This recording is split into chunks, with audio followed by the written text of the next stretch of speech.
Ladies and gentlemen, please rise. And gentlemen, remove your hats. As tonight we honor America with the playing of our national anthem. But first, if you would, please join me in a moment of silence in support of our brave men and women serving us in harm's way all around the globe. A moment of silence, please.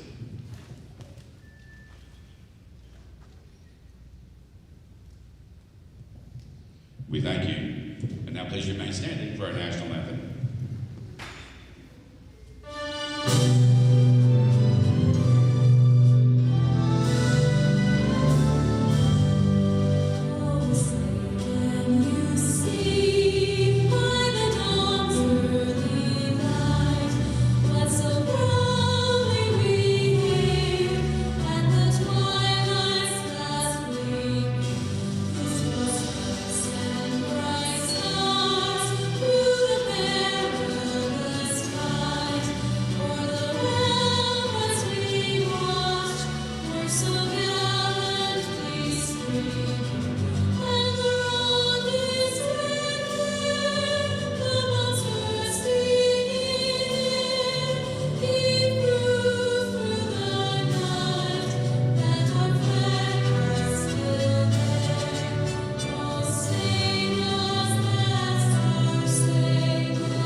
All right, Seymour Eagle fans, welcome to Seymour High School for this, the Hall of Fame opener for the Seymour Lady Eagles and Eagles against the Sequoyah Chiefs. Joining me here today, we have Peyton Lee, and we're going to also have Brendan Wilford with us. I'm going to kick you down and let you hear the introductions. Number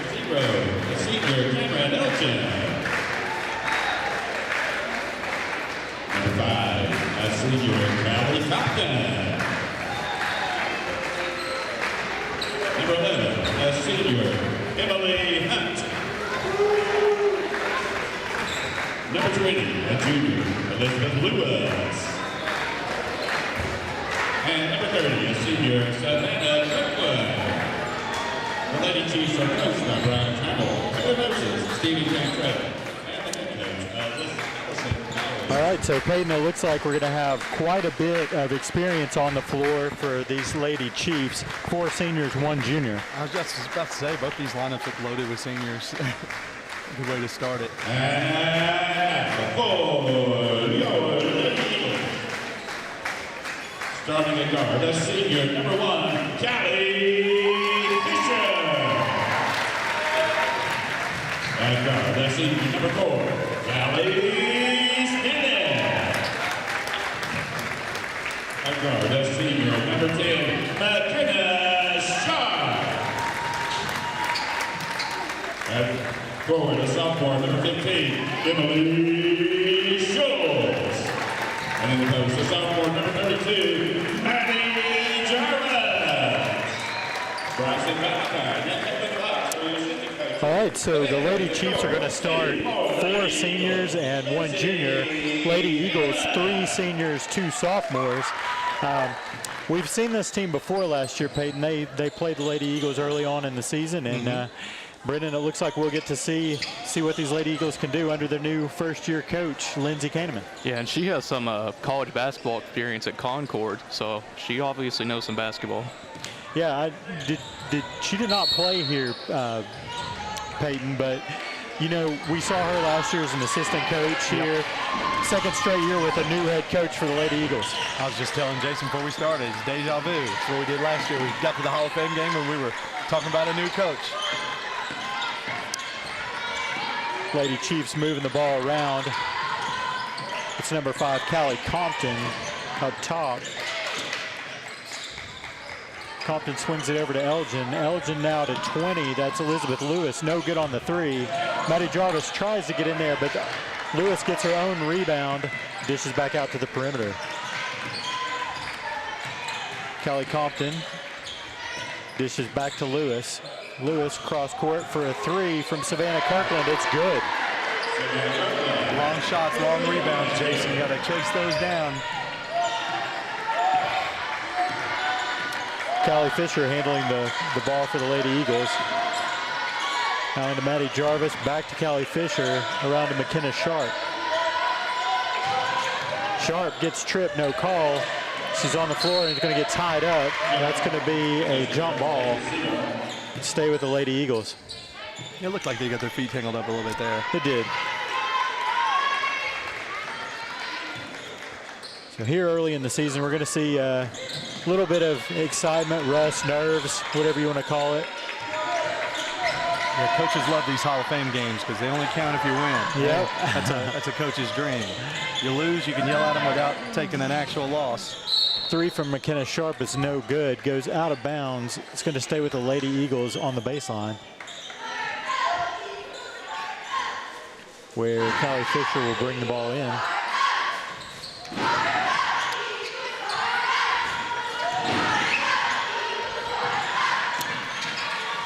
Fisher gives up to Sharp.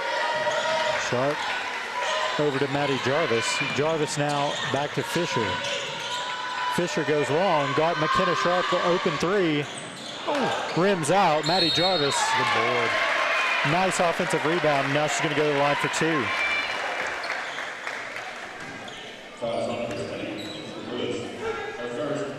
Peyton, we saw a little bit of Maddie Jarvis last season as well as Emily Schultz. They got a little bit of mop-up and spot duty. Be interesting to see what we can get out of these sophomores in their first game as a sophomore. Yeah, last year, a lot of the starting lineup, there weren't a ton of subbing in and out. Just really late in quarters, he would sub in and out. But looks like Jarvis gets 2 quick points to start her sophomore season. Yeah, excited to see them get a little bit more run here as we go. Yeah. We're playing without one senior tonight. Bailey Tidwell is out with a concussion. Hopefully we'll be back after Thanksgiving. Yeah, these Eagles guards, last year late, we never saw them all. Yep. Because correct me if I'm wrong, but she was the transfer, right? So we didn't get her. Callie was hurt by the time she came back, so it's kind of just rotating. Going to be interesting to see how they all gel together. They finally get all. Some very experienced players on this Lady Eagles roster and some very inexperienced players, at least at the varsity level. Nice block there from Fisher. Ball's going to stay with the Lady Chiefs as number 11, Emily Hunt, drives in for that attempt. Hunt's got it back. Really letting them be physical early. Yeah. A lot of bumping, and like I said, the feet getting tangled down here. They're letting a lot go. Kirkland has her pocket picked by Emily Schultz. Nice heads-up play by Schultz. Callie Fisher bringing the ball up court. Back around to McKenna Smith. Jarvis gets another offensive rebound. Like to see that from a sophomore for sure. Yeah.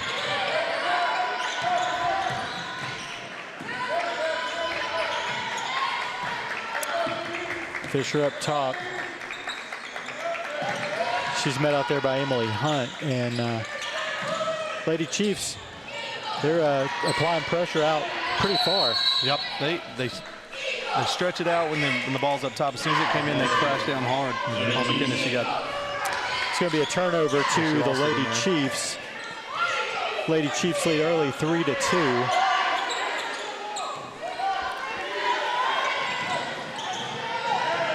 A lot of that same full court pressure look that we saw last year from the Lady Eagles. Looks like Coach Kaneman's. Callie Fisher comes in with the ball. Short little jumper, no good. Schultz in there, battles for the offensive rebound, but it's going to be stolen. Now backheaded with the Lady Chiefs. 3 early offensive rebounds from the Lady Eagles sophomores. When you see a couple of those with the sophomore rebounds, a little bit of panic. Just what do we do here? Right. That'll come with more playing time and stuff. They'll settle down, trying to find the guard and get it started back up.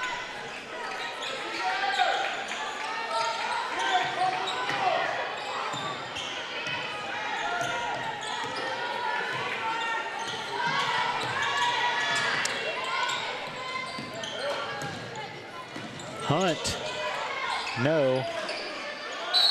Offensive rebound, no. She's battling in there. She is. She's got a significant height advantage, which I'm sure we'll see a lot this year. We saw it a lot last year. But 20, Elizabeth Lewis going to the line after she was fouled after recording that offensive rebound. On the floor, I guess. Going to call it on the floor. So Interesting.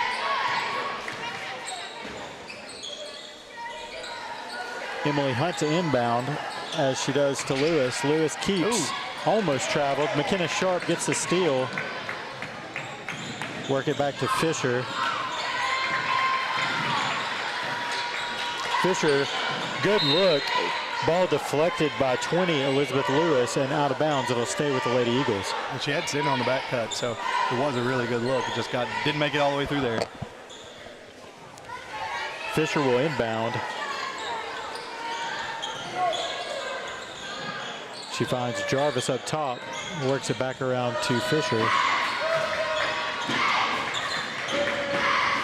Fisher fires a deep three. It's good.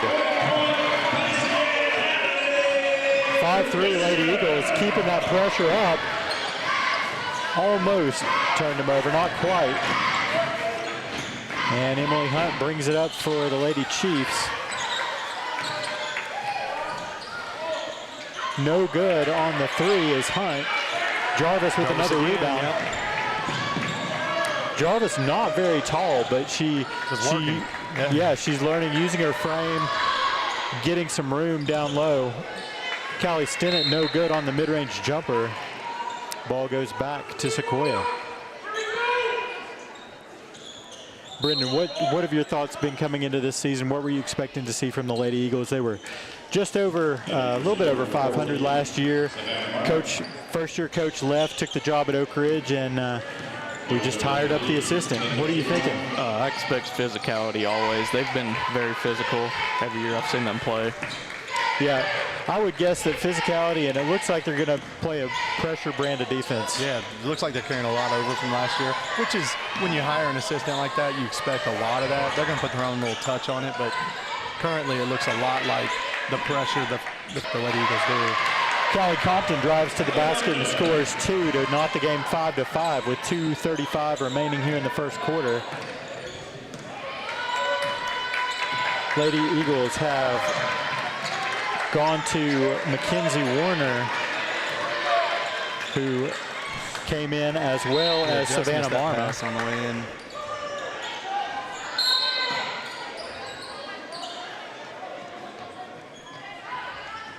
Now Sharp and Stinnett in. Oh. Hadn't finished the sub yet. Nope, Started going. nope. First game for the refs, too. They get a free one. So out there now we have number 4, Callie Stinnett, 14, Savannah Marma, 10, McKenna Sharp, 33, Mackenzie Warner, and Maddie Jarvis, number 32. Callie Compton wanted to drive to the basket, saw too many Lady Eagles there. Good hands, Maddie Jarvis, to knock it out of bounds.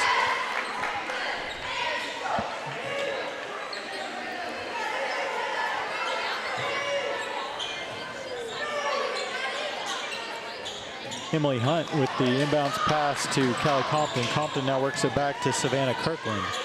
Kirkland finds Elizabeth Lewis, no good. Cameron Elgin got the offensive rebound. She was fouled by McKenna Sharp. Short rest for Callie. They're going to get right back in there. Sequoyah, the way they play, they fire those threes up. You really got to. Yep, there's long rebounds. You really got to find them because they'll come off at every different angle. So Callie Fisher checks in. McKenna Sharp checks back out. Oh, about took a step there. Yeah. No good for Emily Hunt on the three. Rebounded by Callie Stinnett. And now they're going to get the foul on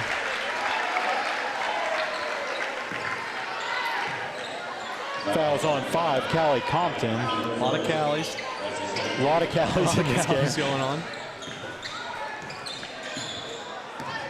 Speaking of Callie Fisher, bringing the ball up for the Lady Eagles. Gets up a shot. Like I said, they're letting them play. Rebound for Savannah Kirkland. Lady Chiefs, Emily Hunt dishes, fires for 3. That's Cameron Elgin, number 0, hits the 3 for the Lady Chiefs. They take a 3-point lead, 8-5.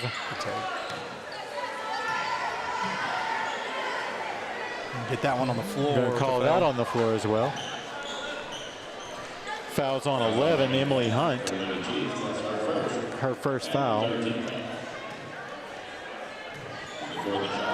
Peyton, are you coaching basketball this year? I am. I got my 4th grade boys this year. Won our game on Saturday in double overtime against Pigeon Forge. Game in the high 20s. Is that the same bunch you had last year? Yep, same group. So we're building on it this year. Fisher, an open look, no good. Out of bounds. Callie Fisher tried to save it. 1 minute left here in the first quarter. Sequoyah leads 8-5 in this Hall of Fame opener. Not been a ton of stoppages and whistles. It's flying through. You said a minute. I looked up. I was like, here we go. Yep. We've had some fouls, but it's played pretty quick. Yep. No good on the layup from Cameron Elgin.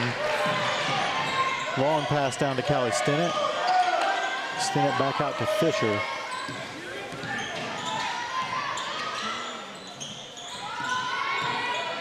Warner, her pass is deflected and intercepted by Emily Hunt. Hunt drives, dishes to 42. That's Carly Dunsel, no good. Ball is going to the Eagles.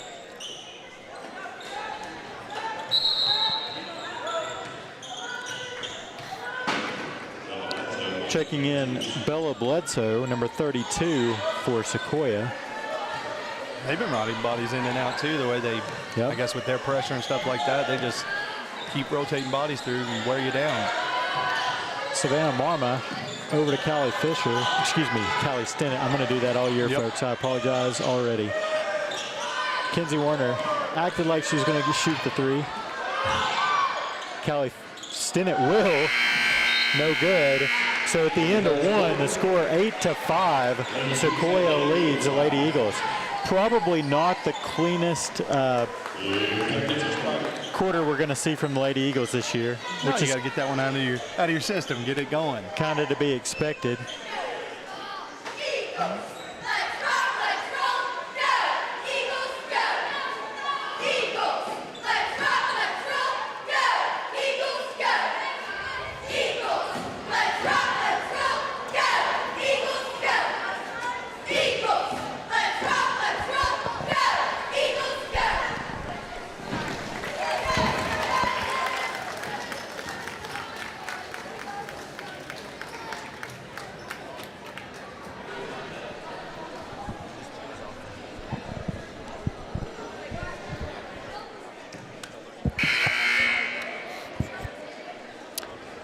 All right, we'll return to action here in the second quarter.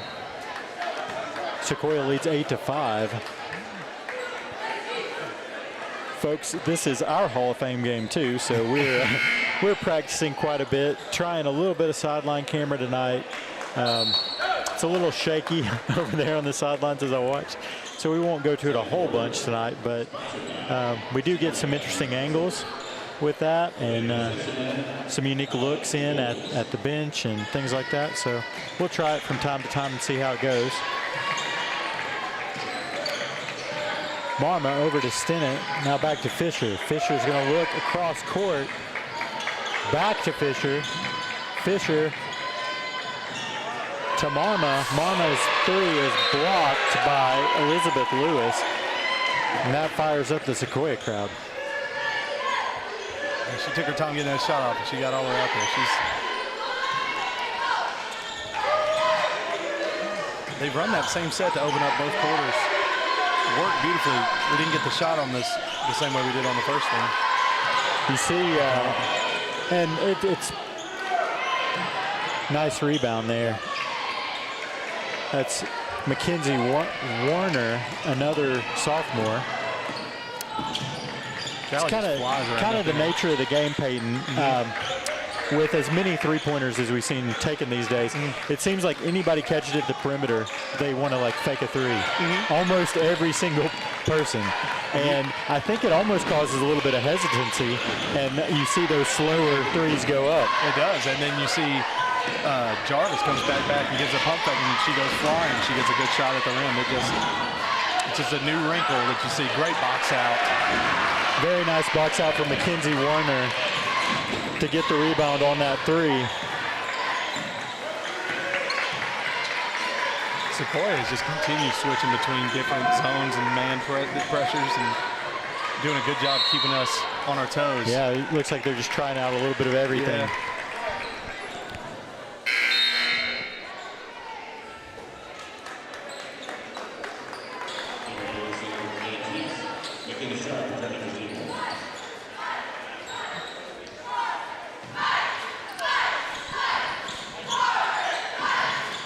Fisher has to go long to McKenna Sharp.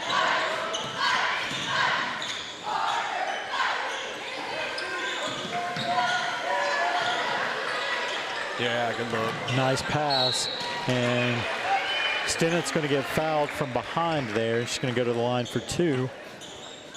You can tell they've read the scouting report a little bit. They stick really close to Fisher. Yeah, you're going to see that a lot all year. I mean, yep. Especially until you get Tidwell back and get another ball handler out there. Take a little bit off her plate. It's going to be a lot of pressure on her, and she's going to have to really work not to press.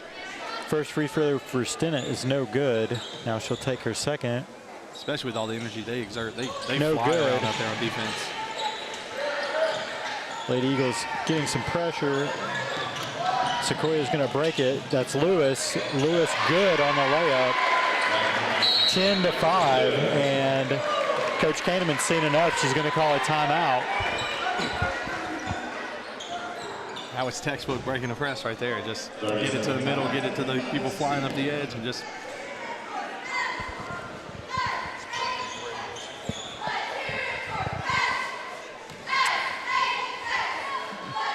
So far, we've seen a little bit of hesitancy offensively, I would say. Callie, you know, she and McKenna, they know their role. They're both trying to score. Everybody else just kind of trying to find their way, it looks like. And they're running very deliberate sets, which is something we saw last year that they're just bringing over, continuing. But last year, it feels like you said, more people knew what their role was in that set. It came off. Callie fires that deep pass. We had a good shot, hesitated, passed it, kept it going. So really take those open shots when they're there is what I think Coach Kahneman is going to want to see going forward.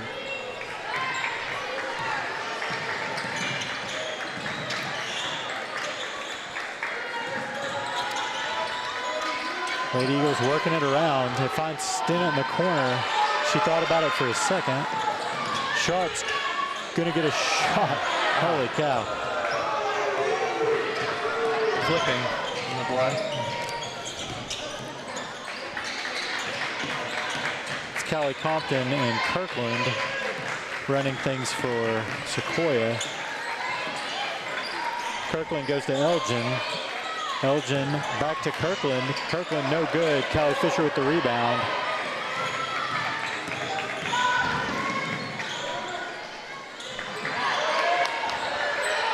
Fisher finds Jarvis. Nice pass.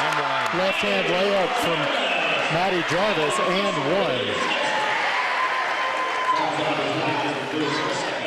one. Sophomore making her impact. She's got several offensive rebounds already, a defensive rebound, just and one, couple free throws early. Seems to be one of those players just in the right spot. Yeah. Constantly. Yep. And three-point play. That's 5 points for Maddie Jarvis. And you know what they say, Peyton, about people who just happen to be in the right place at the right time. They're usually prepared. Yep. Know what they're doing, basketball IQ. And they're playing hard. Yep. Right. Yep.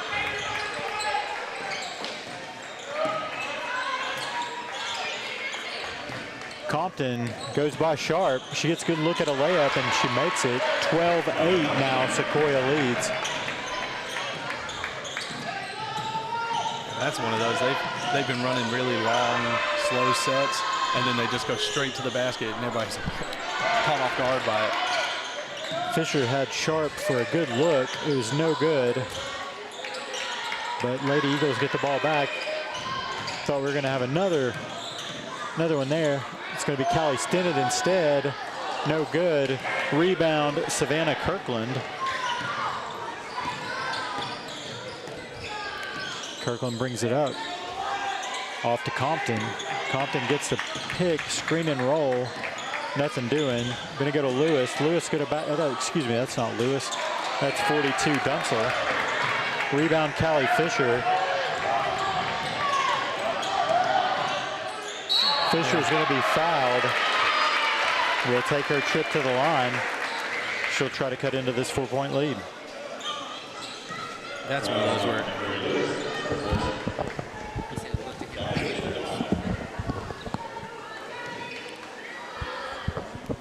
Fisher to the stripe.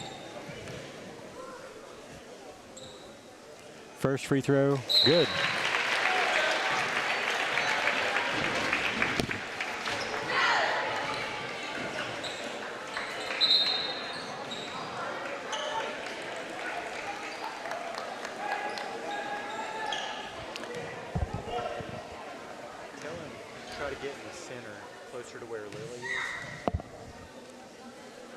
Second free throw from Fisher, good. 12-10 Sequoyah leads, and there's that pressure.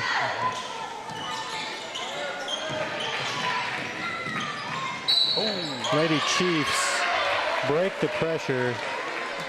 Not sure who they got on the foul there. Got her with her hand in the cookie jar there. She just couldn't hold back. Call the reach on Maddie Jarvis. That's her first. And going to the line is 0, Cameron Elgin. First free throw good for Elgin.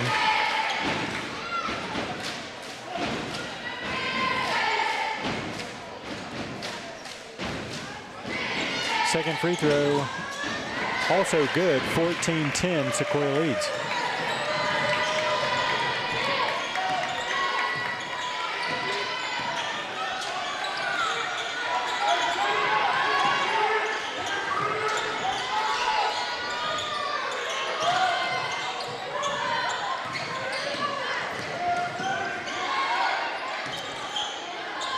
Jarvis over to Stinnett. Stinnett drives. Going to get tangled up inside. Fisher gets it out. Works back around to Stinnett. Fisher a little shaken up on the play. The official is going to stop the play for a moment.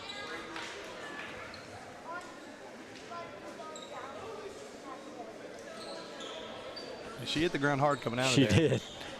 Heard it up here. Sequoyah continues, like we were just talking about earlier, though. It seems just possession to possession. They just keep switching up what they're running. It's hard to figure out what set you're going to get down into. Jarvis finds Schultz. Schultz out to Stinnett. Stinnett over to Fisher. Fisher immediately double teamed. And looks like they're going to get a reach. That one's going to be on 11, Emily Hunt. It's going to be Hunt's second foul. And that's something you can do. Like we were talking about, they have a lot of seniors on the team. Jarvis. Oh, no good. But when you have a bunch of seniors, you can rotate through this defense. They know what they're doing. They trust them to just call it out and play it. Yep. Three for Kirkland is good. Right into it. Stretches the lead 17-10. She had a wide open look there, Peyton. Stepped right into it.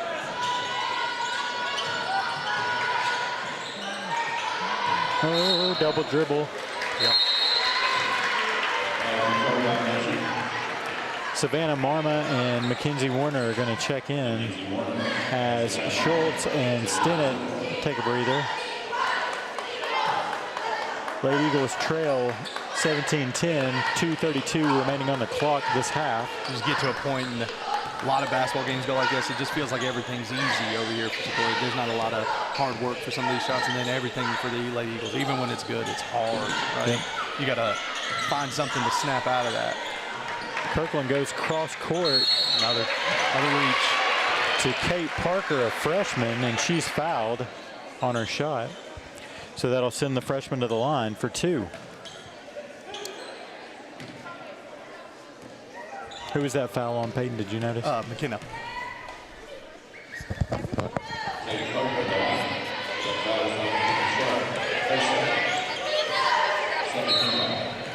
They're going to take McKenna out here with 2 fouls late in this first half.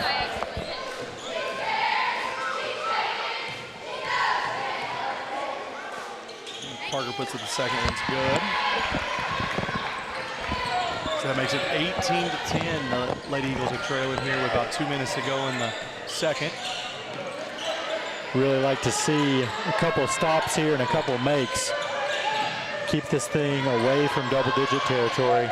There's a steal, the freshman, Kate Parker, and she's fouled. She came in, she made an instant impact. This is just working. Freshman off the bench for Sequoyah comes in, gets fouled, makes a free throw, gets a steal, gets fouled again. Gets right back to the line, yeah.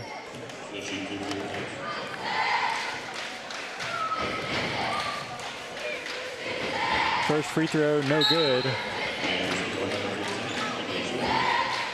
Emily Schultz checks in, Maddie Jarvis checks out for the Lady Eagles.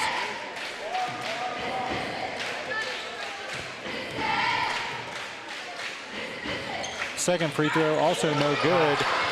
Offensive rebound for Carly Dunsel. Keeps it with Sequoyah. Kirkland, no good. They're going to get the freshman on a foul there. Parker's going to pick up her first. It's going to send Stennett to the line where she'll try to wipe off the memory of those last 2 free throws.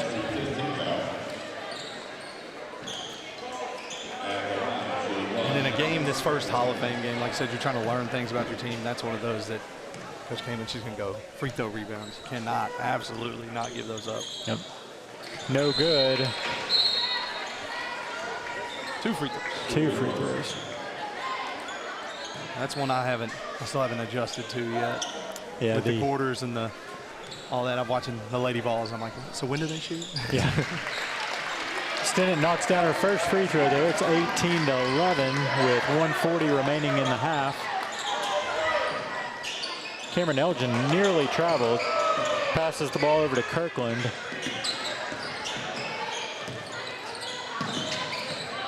Kirkland's hit a couple big threes here in the first half for Sequoyah that's helped build that lead. Elgin drives. Wow. Dish out, no good. Nice positioning for Emily Schultz there. Ooh. Ball out of bounds off of Dunsel.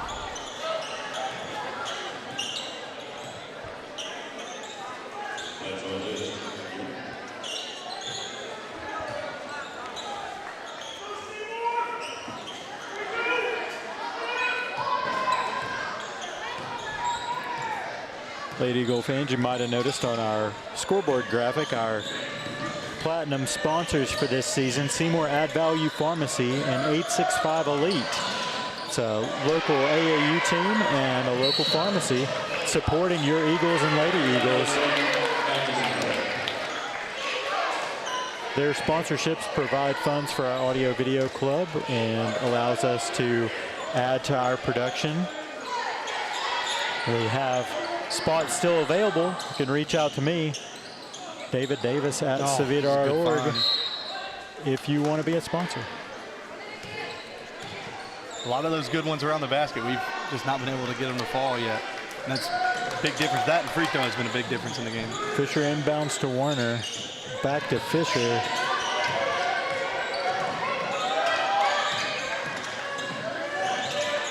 Marma is going to launch a three. No good. Warner got in there, battled, and Schultz came away with it. Another offensive rebound for the Lady Eagles. Fisher, no good. Just another good look. Emery Lewis brings up the ball. There's 30. Nice. I think that was Savannah Marma got her hand on that three. She did. Nice heads-up move. It was a good one because 30's just been stepping right into those, and she finally got a hand in there. Yeah, it was a good look for Kirkland, but she didn't see Marma coming. Kirkland inbounds to Elgin. Elgin down low to Dunsel. Dunsel gets rejected by Callie Fisher. Nice to have your point guard behind the post, just swatting shots. I'd say there's a pretty good chance that our leading shot blocker this season will be our point guard, Callie Fisher.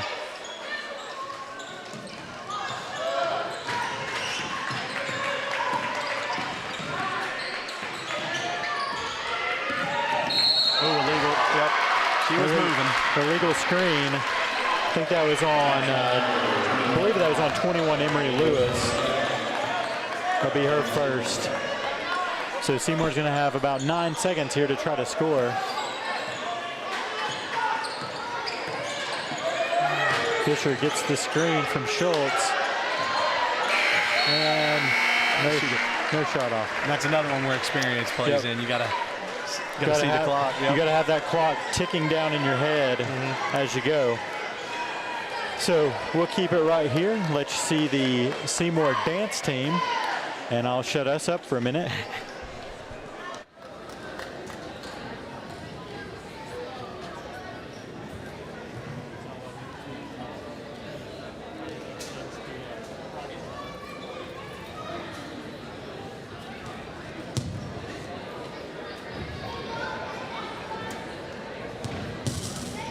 And ladies and gentlemen, please welcome to the floor your state runner-up cheer team.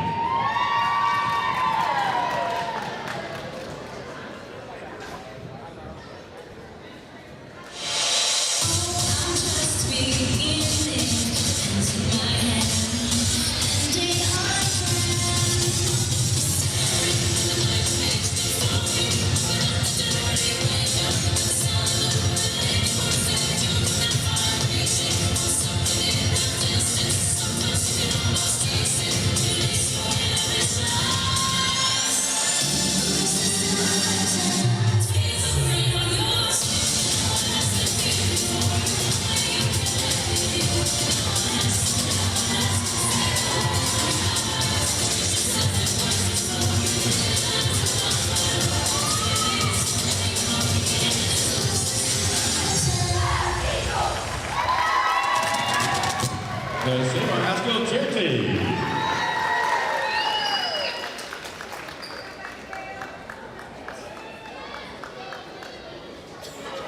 Said that was the dance team. That was actually the cheer team. Forgive me, cheer and dance coaches.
So, Peyton, you were saying that you've been coaching your 4th grade boys. Any other basketball since the offseason? Nah, just a bunch of just got our first couple games in this weekend and just been going to UT games. Yeah. Same here. I think Brennan's been to a couple. I go to a few, yeah. Which ones have you been to so far? I went to the Duke exhibition game. Yeah, I haven't been to it. I got the Louisville tickets coming up. Let's go. Nice. I was thinking about getting some of those. We went and watched not Mercer. One of the, I think we saw 2 of the last games, but to be honest with you, it's all forgettable basketball. It is. And that's something that you sit around all year. It's been all these freshmen that are in college basketball. It's incredible. And you're sitting around, Tennessee's got one of the best ones. Nobody talks about him. It's because we haven't played anybody all year. Yeah. I mean, he had 19 and 10 last night, and it was just kind of a ho-hum. Yeah. You just don't even notice him. Yeah. Did they say anything today about J.P. Estrella? Hoping for a hyperextension. That's the best news. My stomach was in knots watching that me last too. night. It's a good sign he's back on the bench, though. Yeah, exactly. That's what my wife was saying. She's got her OT going on, so she was telling me, she's like, yeah, they wouldn't bring him back out, I don't think, if it was something just devastating. So I was like, yeah, I hope. I know my stomach immediately dropped when that happened. But watching the replay, you see somebody kind of come down on it. Normally, a hyperextension, I mean, would be better than the alternative. So. And they were talking about possible, like, I think the 2 hopes were either hyperextension or a dislocated kneecap. And dislocated kneecap sounds terrible. Not that bad, just painful. You can get that thing pop back in and go. I guess the fear is that it just keeps popping out. But I would say, as it was so devastating because he's looked really good so far this year. That little baby hook makes me. He's developed down the inside. It just makes me feel for what it could have been last year for us. 100% on the team. Just such a force in there. Yeah, he had his best game the game previous. Yeah, and even defensively, you see Akbar is a great defender. He comes out and he blocks shots, but people just back him down because doesn't have a bunch of weight. They can't do that to JP. That's something we could have had last year, but hopefully we'll get it for the rest of this year. Yeah. And it's a team that's just going to get better as it goes all year round, just because Gillespie's still finding his way, Amon's still finding his way. It's a big. You had any surprises with the team, Brennan? I really like Estrella, obviously, and the freshman, Dwayne Brown. I've really been impressed with him. Goodness gracious, where did he come from? As little as he was talked about to as many minutes as he's playing, I was down actually to his knees. Yeah, I was kind of surprised, and of course it's because we've got a lot of guards. But Amari Evans, really talented freshman defender, can't get on the court. I hope he sticks around. Yep. He seems like a Rick Barnes guy, kind of. Yes. Bishop Boswell, but a little bigger. Yep. Probably the most depth we've seen for Tennessee. Yeah. Playing, 10, 11 guys? They'll back that down to 8 by the time we get to Rutgers and Houston, and it'll lock in. But let's see if these Lady Eagles can get back into this one. All right, here 30 seconds to go until the second half. Your Lady Eagles trail Sequoyah 18-11. Lady Eagles scoring breakdown goes like this: Maddie Jarvis 5, Callie Fisher 5, Callie Stinnett 1. That's 11 points. Yep.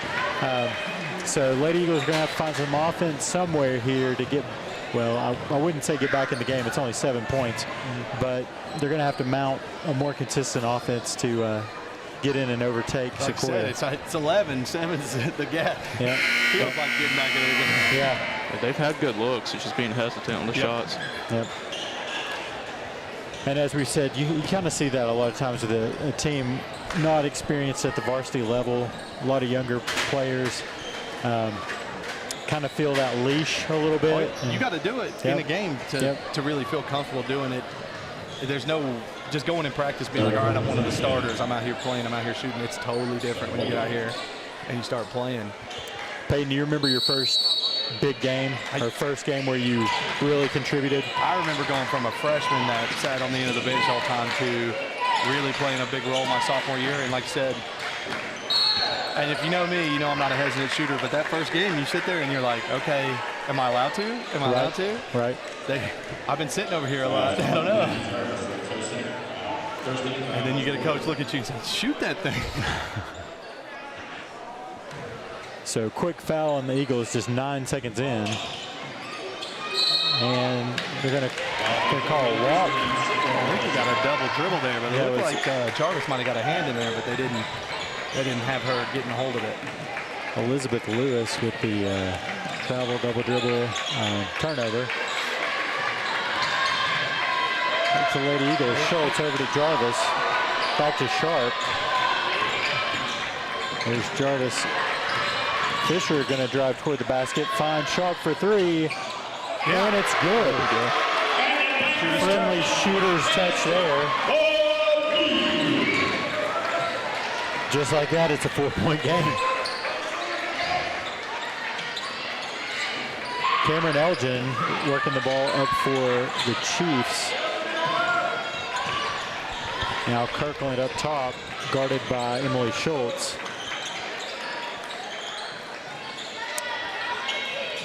Elizabeth Lewis to Cameron Elgin.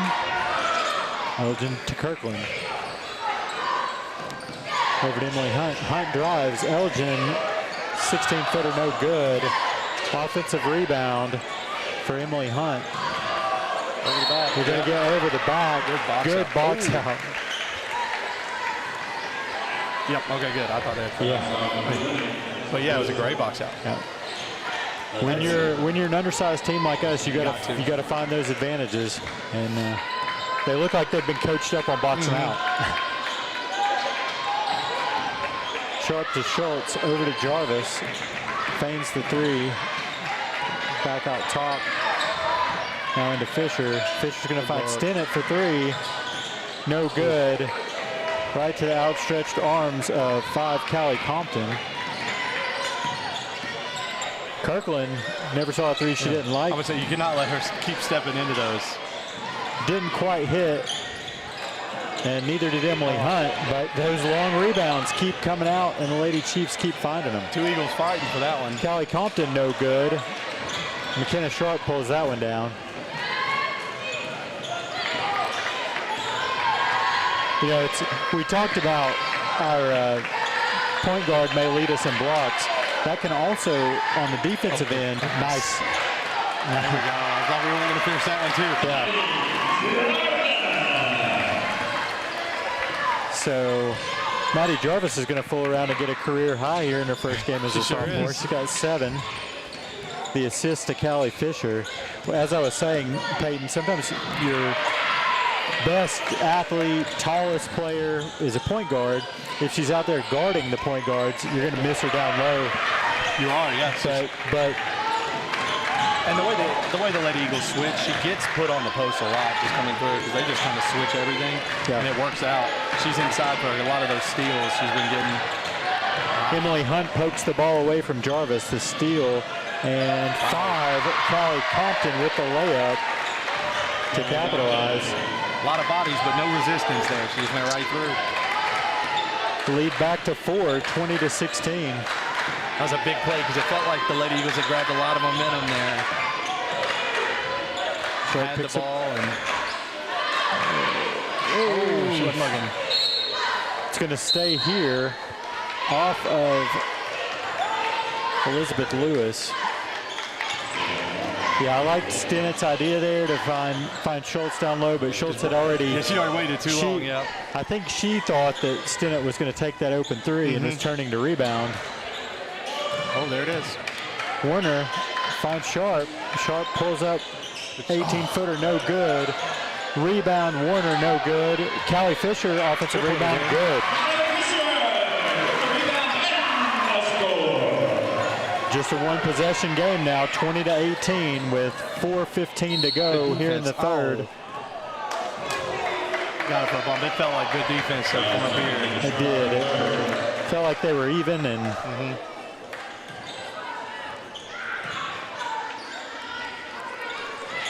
Emily Hunt inbounds to Elgin. Elgin the three, no good. It's a good box out.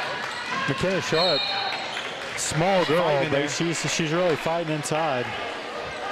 She might not get all the rebound statistics, but she's adding that little bit of hustle to make the rebound happen for somebody else.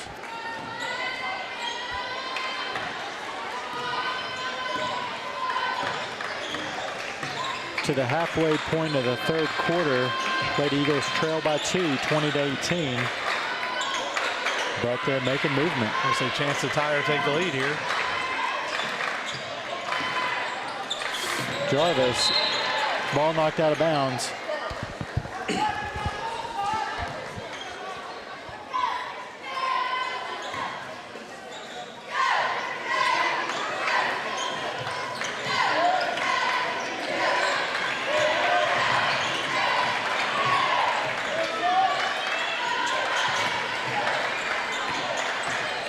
Warner, no good on the drive.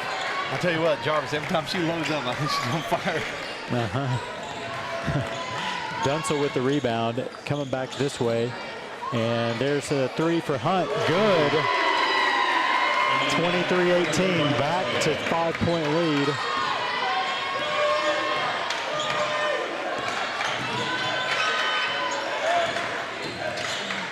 Callie, nice.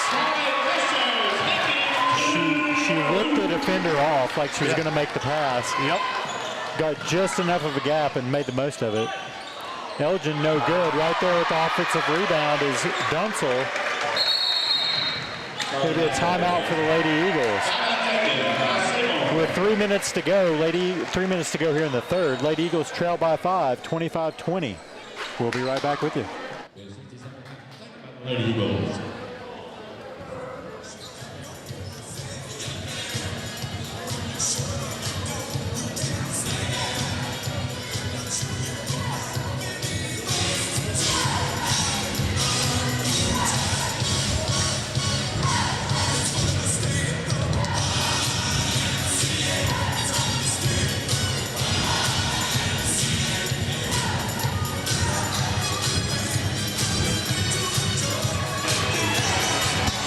Lindsay Kahneman getting in there and coaching her team.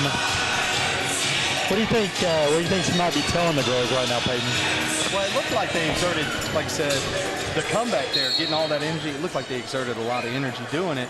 They finally got some momentum, got scored, and then they're a little tired coming down here. And she's like, "You got to finish it. You got to finish it." Seems like exactly what she was saying in that huddle. Coach Kahneman, the new head coach of the Lady Eagles. This is her first year as a head coach. She did have some college basketball experience. Where was that again, Brennan? Concord up in West Virginia. Concord, West Virginia. She was our assistant last year, and she knows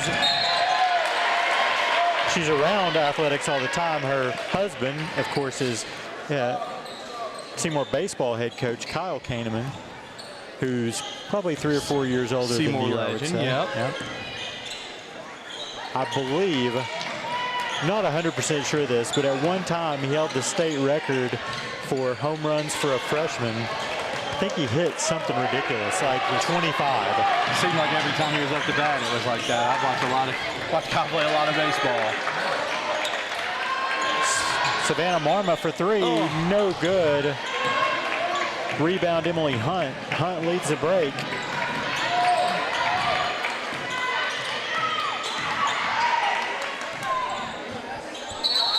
Compton goes to Dunsel. It's going to be tied up, jump ball, and it's going to go the other way. But you can already see those younger players that haven't played a ton getting a little more confidence, taking that open shot like Marma did in that corner. That's something they've turned down some open shots that have turned into turnovers or just having to force up a shot. Really want to see them get comfortable.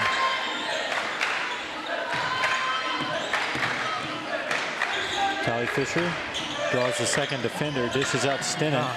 Stinnett to Jarvis.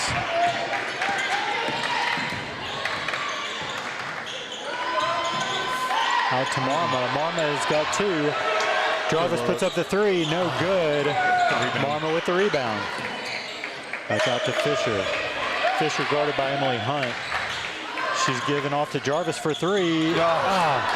Everything but in. Two rimming out for Jarvis there. You could tell she liked the first one because she caught that and fired it right back. And she's like, yes, it was in. I've seen Maddie Jarvis take so many of those passes from her dad, Matt Jarvis, practicing those little elbow threes. Marma going to go to the line, or not, excuse me, not Marma. Emily Hunt going to go to the line for the Lady Chiefs. First free throw up, no good.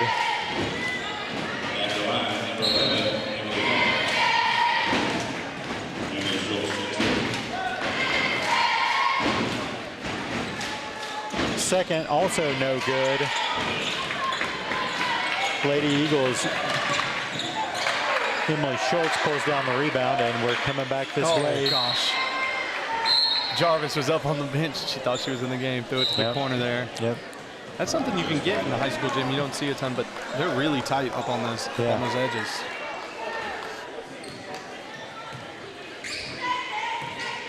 That's that experience thing there. Yep. Again, exactly. It's one of those things you just learn. You get the ball and you just look for somebody to get it to.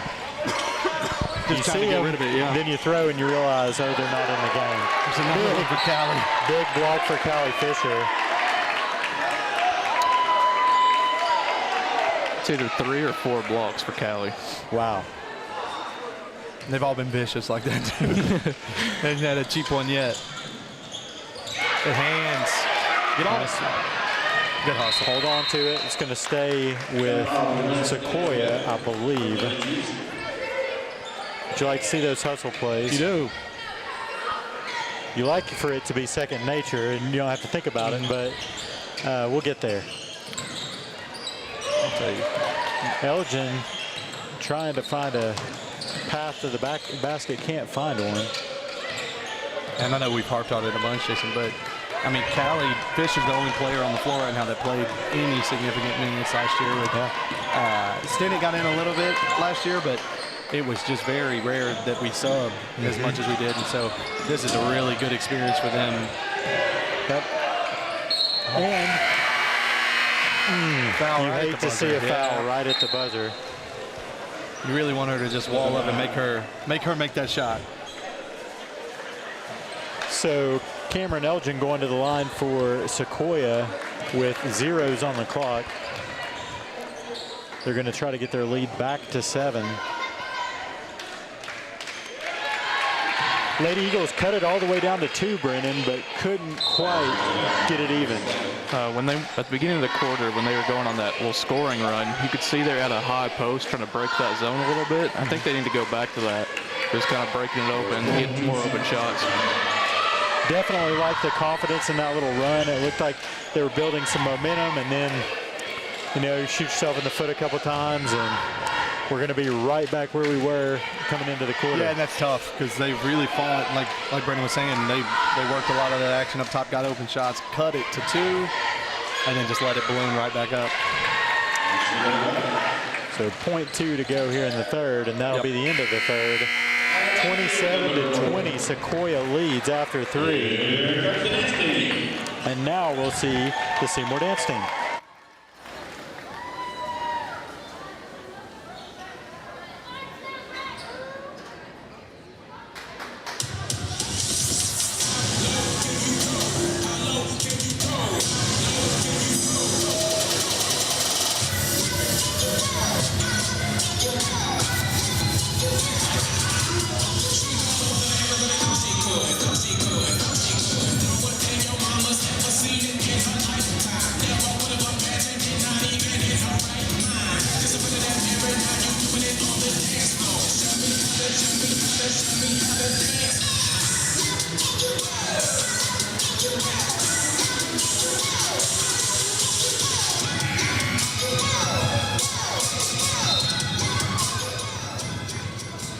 Your Seymour High School dance team.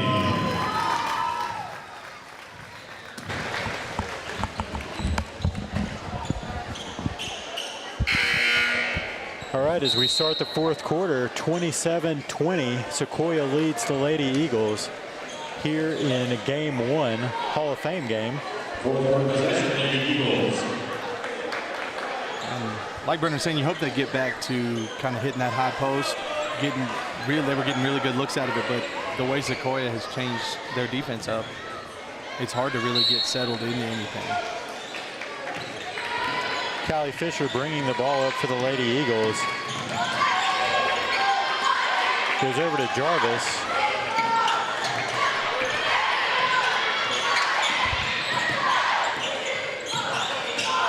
Fisher to Stennett. Stennett traveled. Yep. Ball back to Sequoyah.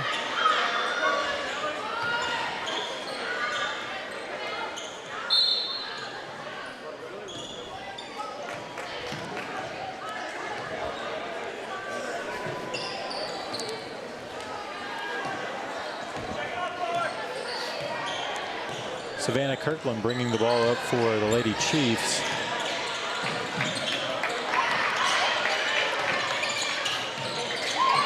Emily Hunt to Elgin. Elgin, little turnaround, no good. Mackenzie Warner ties up with Lewis, and jump ball this time I think is going to go to the Lady Eagles. Switch at the quarter, so yeah, you're right. Lewis, no good. Fisher with the rebound. Fisher's got the fast break. Little pull up, two, no good. Good rebound. Warner, good rebound, no good on the follow. Story of the night right there. Just that is. A couple good looks and just couldn't get him to fall. Callie Compton. Now back to Kirkland, back to Compton. Still trying to learn these names. Yeah. And you're going to see this in the fourth quarter here. They're being really deliberate, trying to get a really good shot, but they're going to work the clock. Make sure Seymour doesn't have a lot of time to get those 7 points.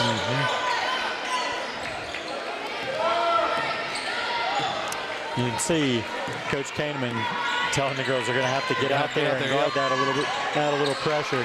Kirkland for three off front rim. Fisher with the rebound. She's going to pull it back to Jarvis. Now back to Fisher. Kirkland didn't get the memo. She said, oh, there's a good one. I saw another one. Yep. Hard to flip that switch. Forget that wasting time. We're just going to take this shot. It is hard to flip that switch. I've been there. Oh, wow. Nice play by Elizabeth Lewis to Callie probably got away with one, maybe even two fouls there. Oh my goodness. Jarvis had a good look.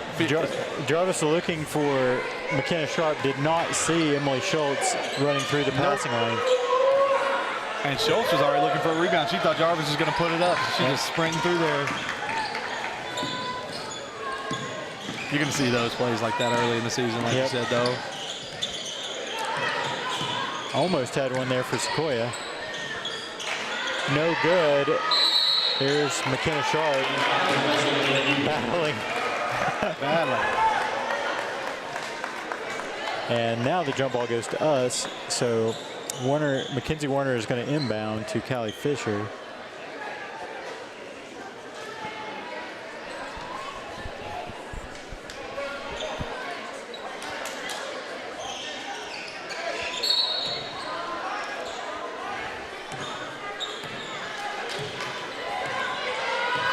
Stick with us right after the game. We will bring you the player of the game, an interview with the player we choose as player of the game tonight.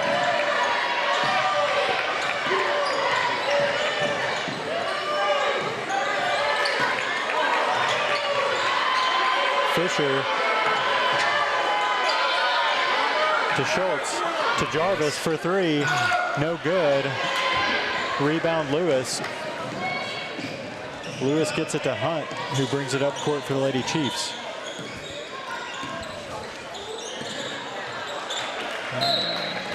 Callie Compton, little hard on a short pass and a turnover back to Seymour.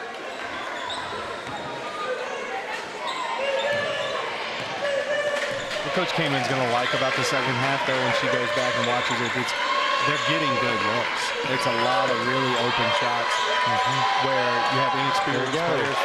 Emily Schultz on the pass from Callie Fisher. Emily Schultz converts down low. The lead cut to 5, 27-22.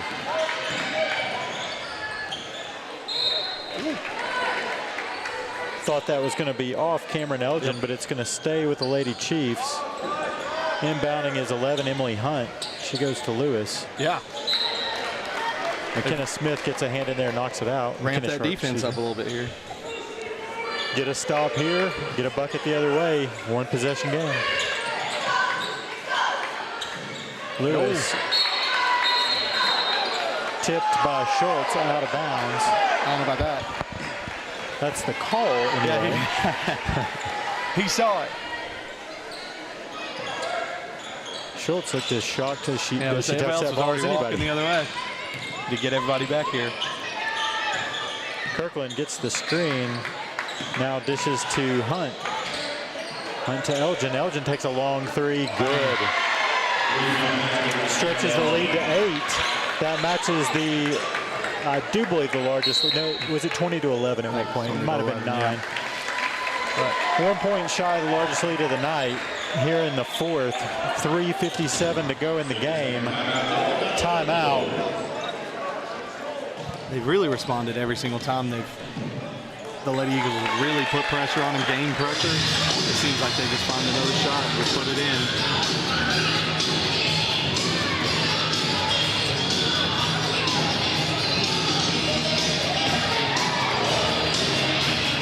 So Peyton, you played a lot of minutes from your sophomore year on. That junior and senior year, as you and some of the older players had started gaining chemistry, what's it like as an older player trying to bring in those younger players and get them into the chemistry and into their role? Well, one of the things you got to remember how it was for yourself, right? As soon as you get past that, you're like, all right, I'm just an older player out here playing. You got to remember that you got to give those guys, those other players confidence that you needed when you came up. So it's going to be a lot of the older guards that we have. We have good senior guards. They need to just instill confidence in these younger players, and just as the season goes, you just take the open shot, make the good right pass, just keep. And Callie's done a good job of that. You've seen it tonight. She just keeps going back to them. She'll find them underneath. She hadn't shot away and said, all right, I'm just going to shoot all these. Yeah. And just keep going. She's really worked the offense and just kept it going. And as a younger player, those moments when the older player shows you they have confidence in you, they go to you in tough times, that's when your confidence grows. Exactly. Sharp, long two, good bounce. Lead now at 6. Lady Chiefs break the press. Good hands. And good steal by McKenna Sharp. Fisher bringing it up. She passes to Stinnett. Stinnet's going to get tied up. She gets it ripped by Cameron Elgin. Just felt like there might have been a whistle there. Yep. Zero didn't wait on it. She just went and took it. Kirkland, nice pass again. Sharp gets her hands in there. She's been a little handsy tonight, Brennan. Yeah. Several steals, knocked out some rebounds. I think she has 3 or 4 steals now. Turnover. That's that chemistry they're still working on there. Yep. And just Callie had her going to the basket. She was coming out to help, and they'll get there.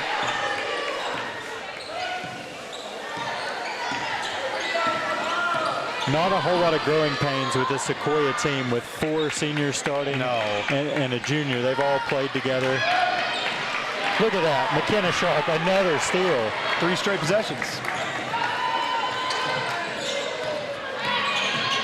Fisher. Shooter's roll. No good. Oh, right back to her. Called to travel. It's going to stay with Seymour. Jarvis checks in. Warner going out. No, Callie Stinnett coming out. And as much as we've talked about Seymour's inexperience, you see this in here. We're really putting some pressure on them. It's McKenna Sharp. It's Callie Fisher just really stepping up because they've been there. They've done it. Yep.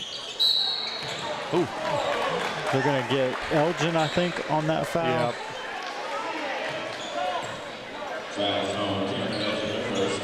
So Fisher will inbounds on the baseline.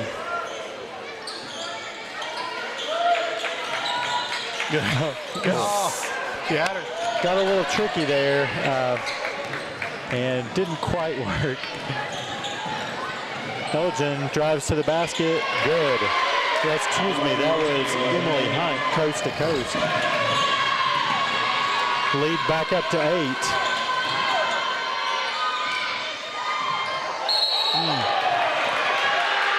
Now they're going to call Sharp for the foul. She's a little frustrated getting that. She got it stolen, and she just got a little frustrated.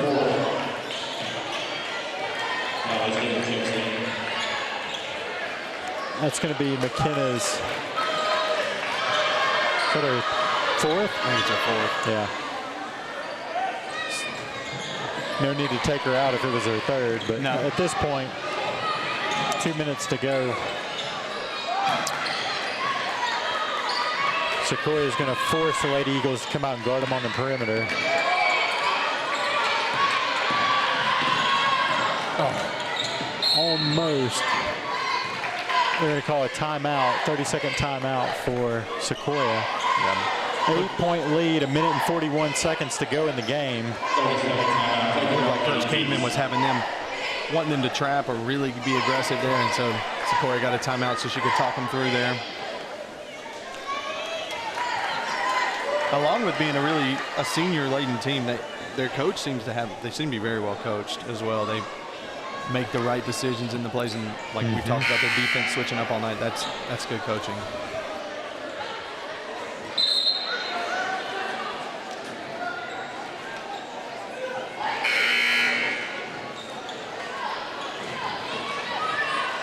So coming back from the timeout, Sequoyah leads 32-24, 1 minute and 41 to go here in the 4th.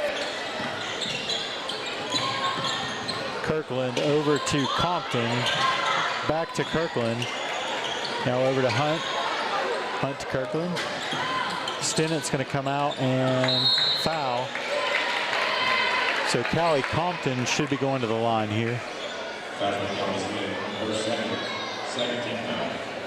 Never mind. Second team foul. 3 to give. And that's what happens when you have a game where they just kind of letting everything go. It can get to the end here, and you got a lot of fouls to give. Inbounds pass to Compton. Oh. Wow. They are letting them go. They are letting them play for sure. Swing around, yep. There's one. That one doesn't. That one does get called. The foul is going to be on Elizabeth Lewis. She saw everything happen on the other. She's like, I could just do this, I guess. She thought we had some Bill Lambeer's combat basketball there for you SNES fans. That was an awful game, by the way. Callie Fisher's first free throw is good.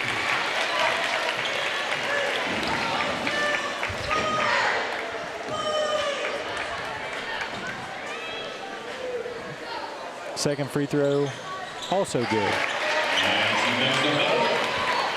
Lady Eagles trail 32-26. The 1 minute and 11 seconds to go.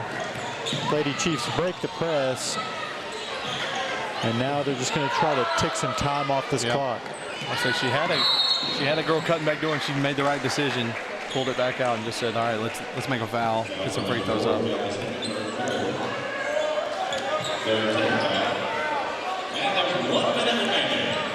Stennett gets the foul. That's her 3rd. Going to call a foul on Emily Schultz. That'll be her 3rd, and that'll send who to the line? One more. About mid-season, I'll remember the fouls rule. Kirkland to Hunt. Stennett's going to foul Hunt. That's her 4th. Hunt will go to the line for 2. Fouls on number 4. Fouls getting her 4th.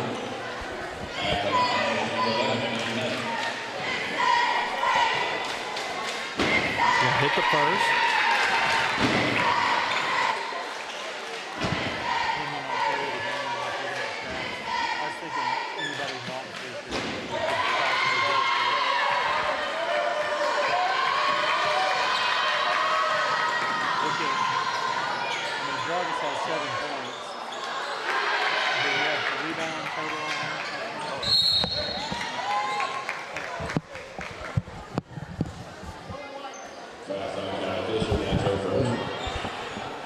So Sequoyah going back to the line for some more free throws here.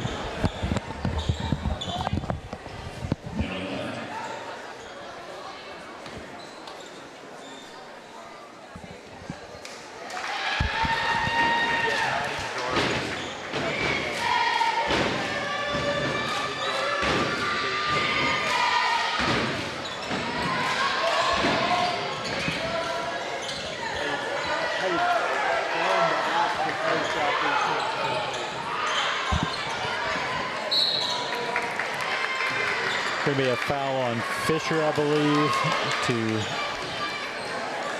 send Sequoyah back to the line.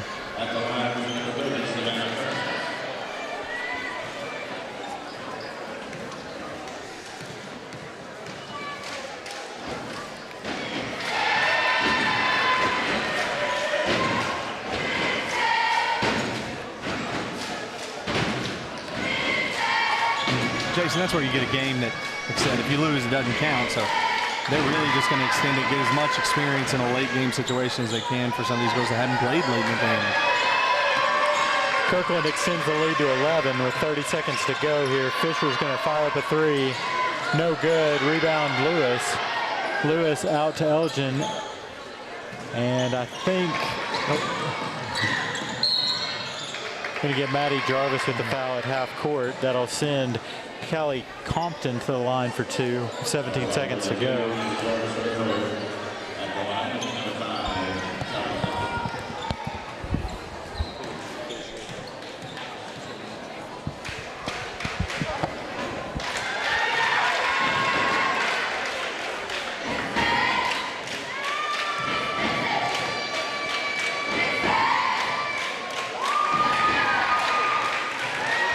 Both free throws are good. Excuse me, one of two. 39-26.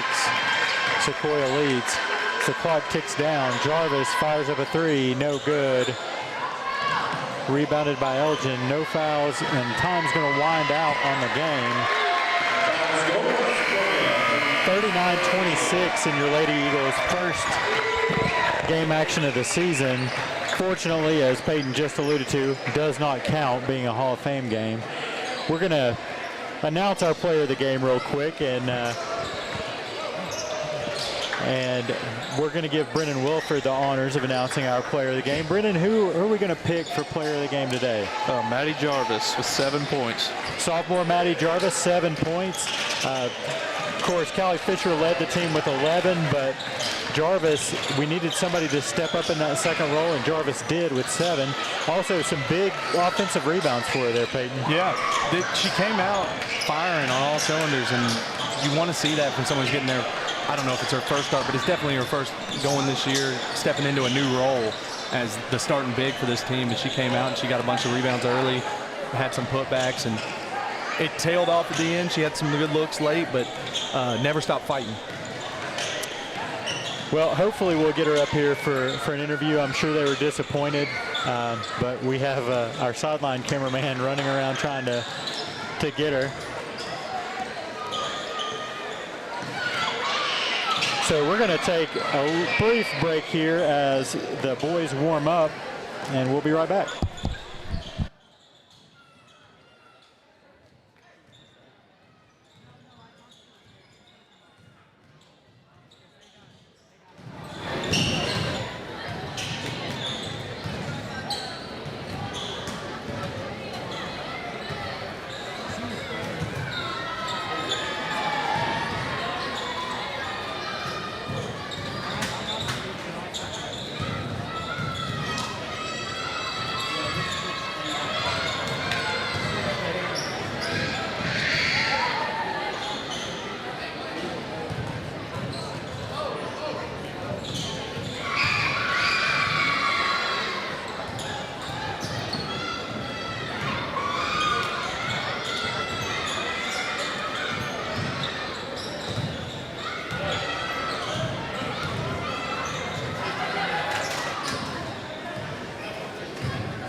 I might just sit down on the corner right here.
here, Eagle fans, as your Seymour Eagles prepare to take on the Sequoyah Chiefs in the Hall of Fame game, Hall of Fame opener. We have 2 Hall of Fame games this week.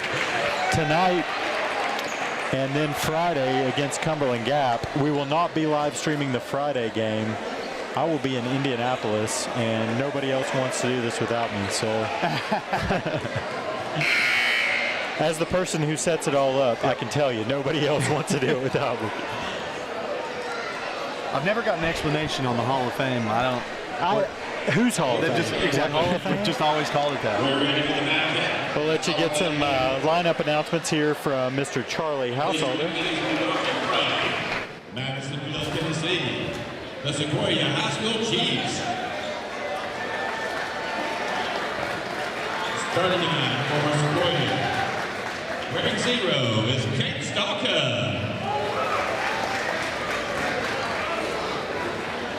Number 3, Josh Phillips. Number 5, Riley Lane. Number 14, Cornell Davis. And number 15, Leo Hessen. Associate head coach is Stephen Cantrell, the head coach Joel Bailey.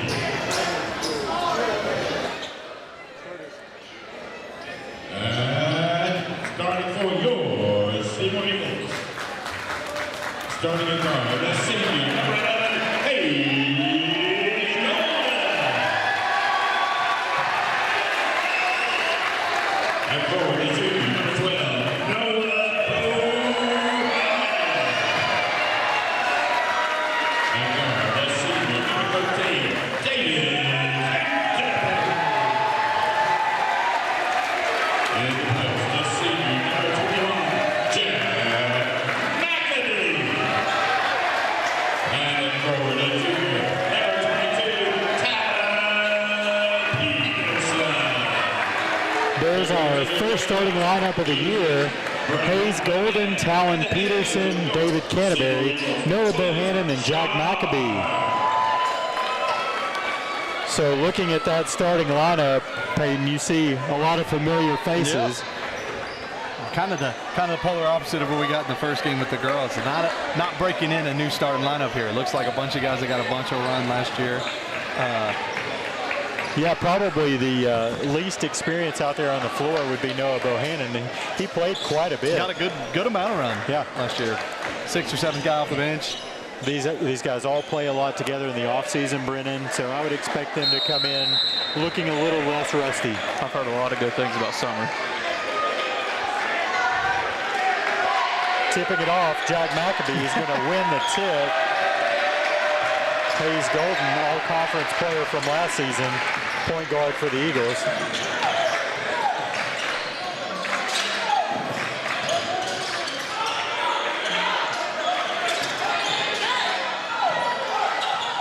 Talon Peterson for 3, no good. Good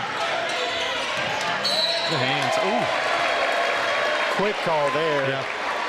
That call is going to be on 12, Noah Bohannon, his first. The Lady Eagles on the bench are saying, okay, what was that? What was that? Exactly.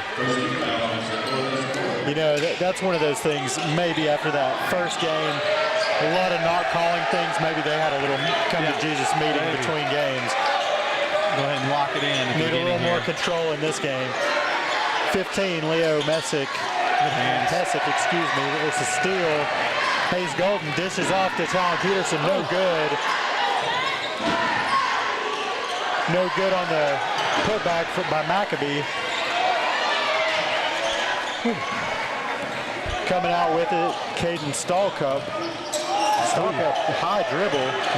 No call. Talon might have bailed him out. He got his hand under there and kind of bailed him out. Would have been if he kept going with his dribble, might have been a carry. Long 3, no good for Riley Lane. They're not going to ease into this one. They've been just up and down, up and down. Hayes Golden take a 3. Sure going to make a 3. Wow, Hayes was our high scorer last year. Yep. Probably our top 3-point shooter last year, and he comes out shooting.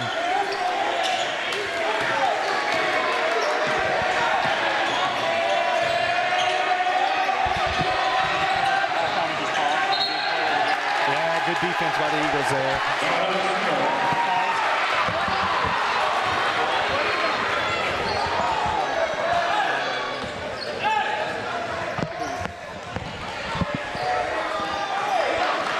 So after a good possession of defense, here come the Eagles. Noah Bohannon gets around the corner. Out to McAbee. Long shot. Good. Like to see a big man stretch the floor like that, Peyton. Yeah. It's one the analytic lovers aren't going to like that shot, but it's one if you get it in rhythm, nice and easy. Yep. And you know your range, that's your range. Shoot it. Make them respect you out there. Stallcup. Good defense. Drives to the hoop. A little bit of a wild shot. No good. Rebound McAbee. Now Hayes Golden bringing it up the floor. Hayes dishes to Peterson. Peterson works it toward the lane. Out to Hayes for 3. Good. And that's just about enough. Coach Joel Bailey calls a timeout for Sequoyah. He's seen about all he can stand here in the first 2.5 minutes of play. Eagles lead 8-0. Brennan, you got to like what you see so far. Yep, 2 threes with Hayes Golden and a jumper at the top of the key for Jack McAbee. The energy is one thing you just love to see, just coming out, just firing. Like I said, nobody was easing into this thing. They got right after it. Every rebound they want, it's just getting. Yeah, you look over and you see the student section, and they're all on their feet. Yep. That's what we like to see. And that's something I've talked to Coach Sharp about, just getting energized again in this for this thing. They've went a long time with a drought of just not winning, and he wants to bring back him himself. State Final Four took Seymour. It's been a while since we've been anything like that, so he's really trying to bring the energy back to the program. Yeah, we would really like to see anything like that.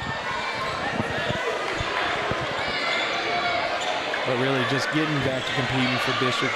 Yeah, Just competing top in the 4, district. getting that region spot. Yep.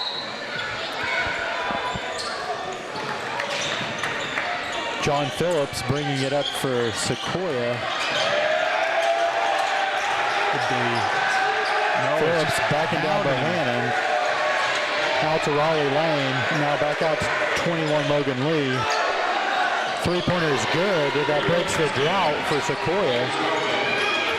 Cuts the Eagles lead to 5. Hayes Golden pushing it hard to the basket. Got a little body. They're going to say it's clean. 3 for Phillips, no good. Rebound Tom Peterson. We're going to get Cordell Davis, the sophomore, on the foul for Sequoyah. Sequoyah's first foul.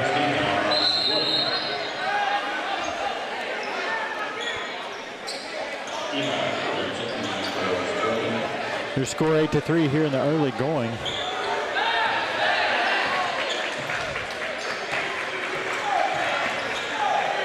Golden to Peterson. Peterson to Bohannon, back to Hayes Golden. Golden for 3. No Got away good. with that one, but they're going to get out on Hayes. They're just letting it. No contest on any of these. Caden Stalkup with the rebound there, turns it over. I really think the referee was kind of hesitant, but he saw the reaction and called it out on him. Watch enough games, you start to see how the refs' minds work sometimes. Lee drives to the basket, it's good. Hayes found a wet spot on the floor there. Just lost control of it. Noah Bohannon driving the lane, turnaround jumper, no good.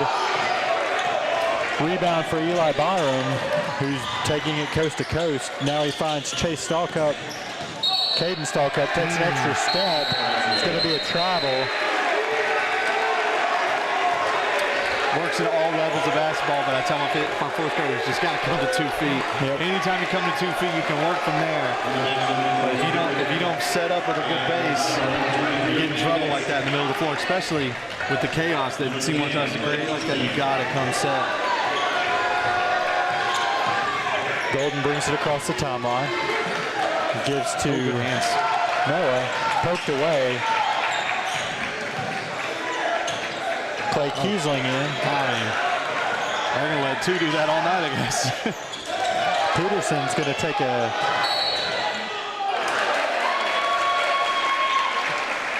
call it an off-ball foul there on 23. That's on Abe Hess. It's going to be Abe's first foul. You know, Abe's got to watch that foul trouble. That was a big story of this season last year. He hustles, he plays hard, and sometimes picks up those fouls. And then he's going to have even an increased role this year. He really has to play without fouling. Yep.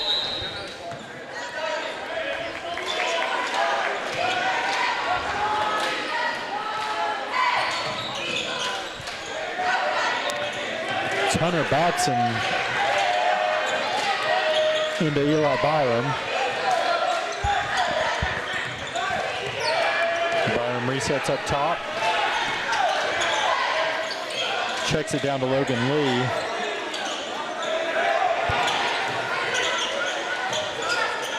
There's Lee inside. And they're going to call a charge as he went with the shoulder into Golden, who took the foul. You'll see a lot of that this year. Hayes likes to stick his face in there and really draw those charges. Can get in trouble doing it a little bit too much sometimes, but it can really be effective in there on the help side. Peterson guarded out top by Byram. Peterson's going to go past him, and it's a foul on the floor. And it can feel a little bit like chaos, but when you have 2 senior guards like that, you're okay living in that chaos. Yeah.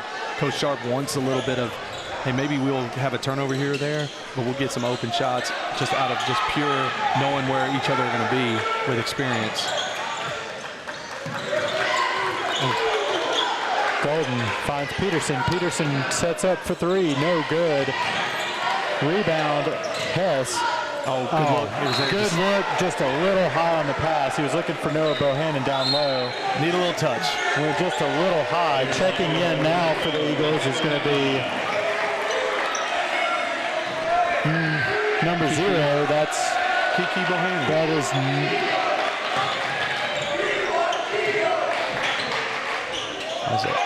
I got Kiki on our roster, but it says Reed up there. It is Reed Russell. That's Okay. not Kai Bohannon. Reed Russell checks in. Eagles lead down to 1. Immediately comes in scoring. Comes in and scores with the Euro step. Yeah, might have got away with it at the top, but the finish was great. Nice hands by Hess. Gets the steal. Block. Yep. That's going to be on number 1, Hunter Batson. I've never seen that first name before. Hunter, yeah, no T. Hunner, Hunter Batson. Going to the line will be number 12, Noah Bohannon for the Eagles. And Noah's one of those players that he seems to be involved in a little bit of everything, just like we talked about with in the first game with Matty Jarvis, just in there getting rebounds on a fast break. The ball just finds him. Second free throw is no good. Rebound, Colton Runyon, junior for Sequoyah. Josh Phillips to Logan Lee. They're going to call. Yep, he was there. They're going to call another charge. You know, I swear I seem to remember him getting in foul trouble last year against us.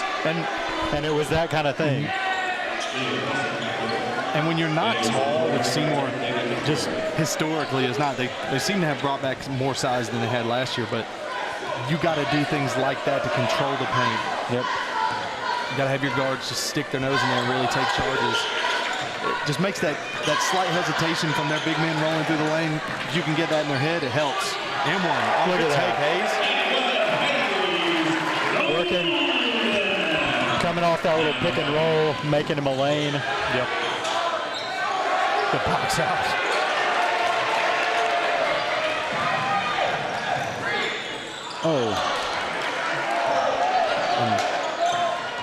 Kiesling had that box out on that last possession. That's just something you see from It's going to be an over and back call. It's a great play.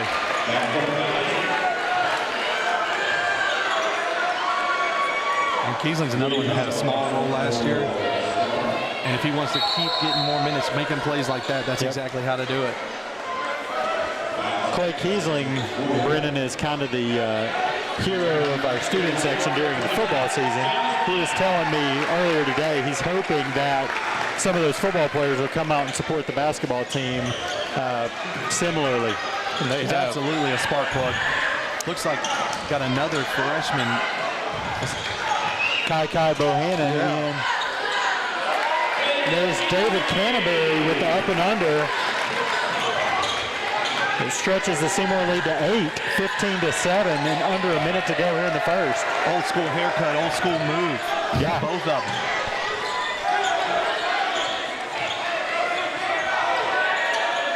Canterbury's a little bit of a renaissance man. Yeah. He does a little bit of everything out there on the court.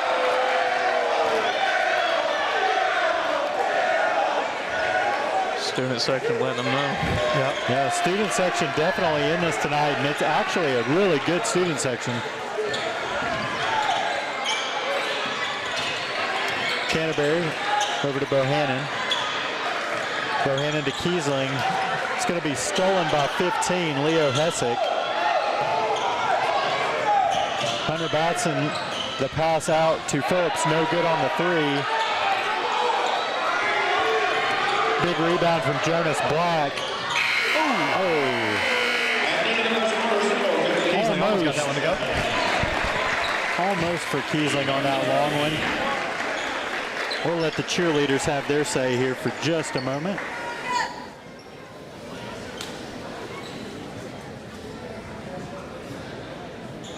Your Seymour High School cheerleaders.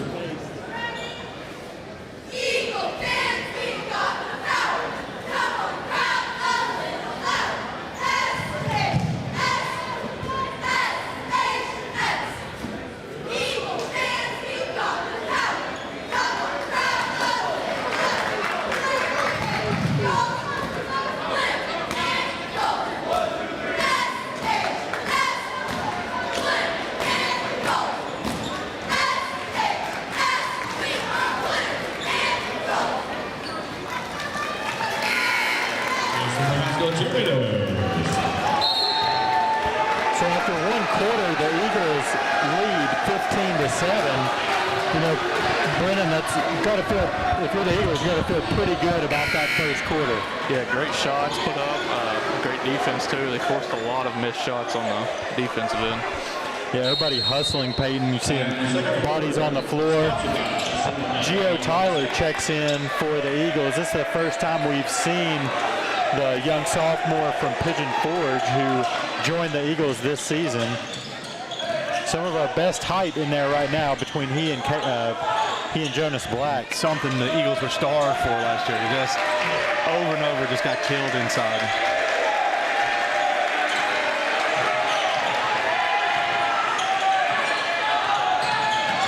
That's going to be a trouble. He was about to double dribble, so he tried. Yeah, sophomore Miles Atkins took that dribble up a little too high, shoulder level. Chance of you can't do that from the Eagle student section.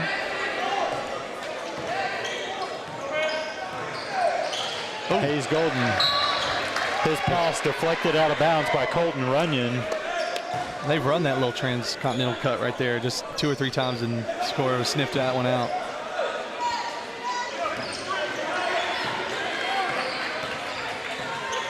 Brennan, what have you heard from your friend Mr. Canterbury about any of our newcomers? He said they got a lot of talent going forward with them. Wow. Nice look for Golden, just a little bit short. Jump ball. Yep, good hands. Nice play there by Gio. First time getting his name called for a play. Gio Tyler ties up the ball down low, and it's going to be back for the Eagles.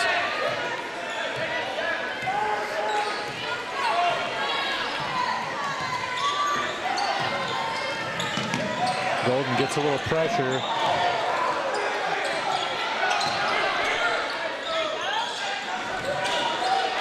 Black to Gio. Gio out to Golden. Golden for 3. No good. Follows his own shot. Offensive rebound putback for Hayes Golden. He went high to get it. That's 10 for Hayes. 10 of the Eagles' 17 so far. Three-pointer no good. Rebound for Tyler.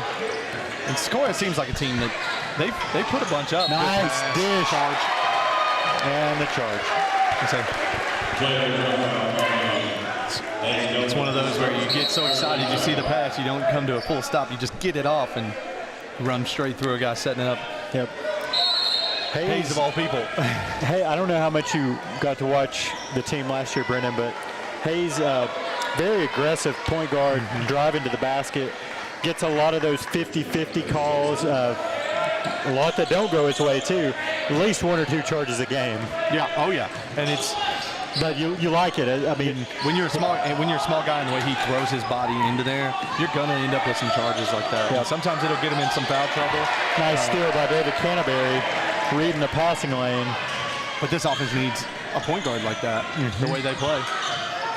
Peterson backing down, gets a screen from Tyler, who's got a smaller player on him. No foul called. Oh, good nice pass. Tyler with his first points on the assist from Hayes Golden. He missed the shot. Hayes got the rebound, went right back to him. You know, as a sophomore newcomer, that's going to feel good when senior team leader comes right back to you in that situation. Leo Hessick dishes to Noah Watson. Watson gets 2. 19-9, your Eagles lead. 5 minutes to go here in the second quarter. I mean, that's the first shot you've seen Sequoyah even take inside the paint in a long time. Jonas Black gets a good look, gets fouled. He's going to go to the line for 2. And that's all the pressure that the guards are putting on him, but also all that size that we've seen get older and get in here. They finally have an advantage inside, and it just kept Sequoyah far out.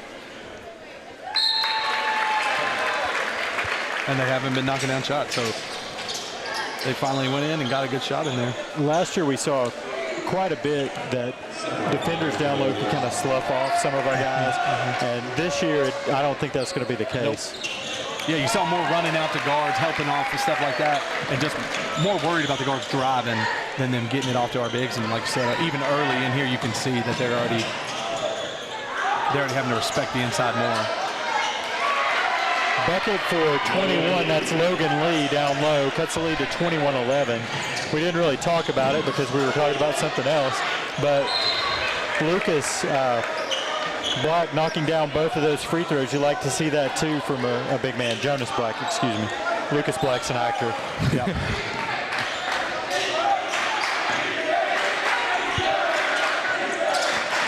Phillips over to Stallcup. Stallcup looking for a pick. That's 14 Davis. Step back and gives to Chambers.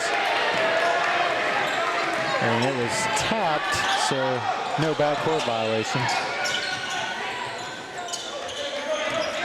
Stallcup. Cordell Davis is going to have his pocket picked by Black. Eagles going the other way. Peterson's going to go to the basket. Now kick it out. Back to him. Back to Peterson for three. No good. Canterbury battling. Oh, what? I thought that foul was 100% the other way. Yeah, me too. Canterbury was in there battling. I guess they got hit. I saw he got a little physical with it, but looked like the ref was following David, just waiting for him to say something too. Yeah.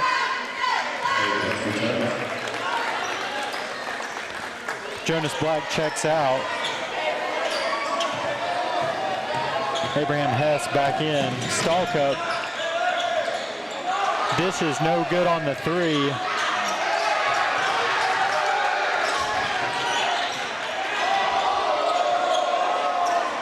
A little bit of frenetic play there for a second. Yeah. Caden Stallcup now drives in, no man's land, gives it up to 14. That's Cordell Davis. He's going to be fouled. So you can really tell Sequoyah has put an emphasis on getting to the rim this quarter. He made a lot more hay going in there. Sophomore Cordell Davis goes to the line for two. His first no good.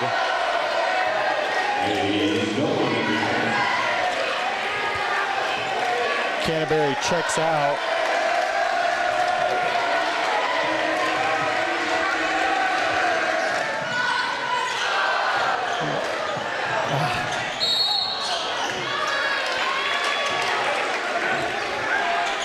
What's the call there? He got a push as he was going out of bounds there.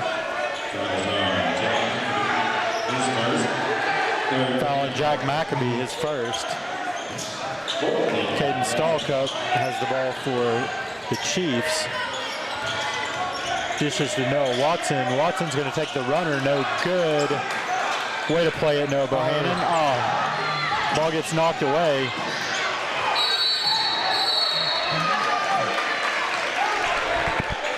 Foul on Seymour. Seymour's stacking up the fouls this quarter.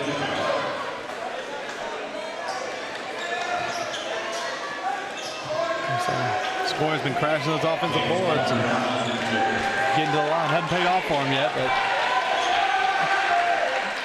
stacking up fouls on the Eagles at the very least.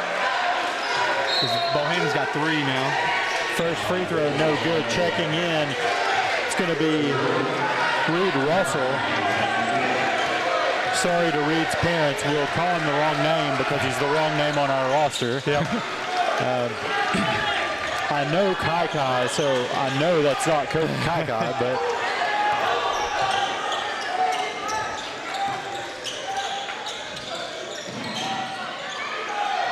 McAbee, good on the turnaround jumper. Stretches the lead back to 11 as we tick under 3 minutes in the first half. Stallcup, no good. Rebound Hayes Golden. Good job not getting another foul there. And Stallcup's going to get the reach. And McAbee's one of those kids. We practice in here in this high school, and he's always in here. Every time I see him, he's either finishing up as we go in, he's coming in as we go out, and it looks like it's paid off with a lot of early payoff here. Yeah. Peterson up top, goes over to Golden. Golden probably likes that matchup with Phillips, and he takes it. No good. They're going to call a jump ball. I don't know how Hayes Golden is not black and blue every game. He's on the floor a lot. He's on the floor a lot and making contact a lot. Yep.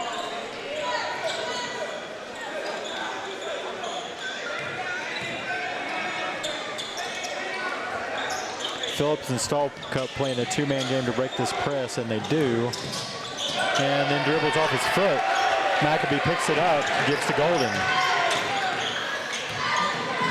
Nice pass. Yeah. They're going to get a foul on, I believe it's going to be on 13, but we'll see. They'll send Abe Hess to the line. And that's the third or fourth time in the backcourt here. Nope. One of our bigs has gotten a rebound and just kind of flipped it. We're just trying to get it out to him, and he hasn't made a nice firm pass. And Clint's going to want to talk to them about that and just kind of really work on getting nice, sharp passes, taking care of the ball in that situation.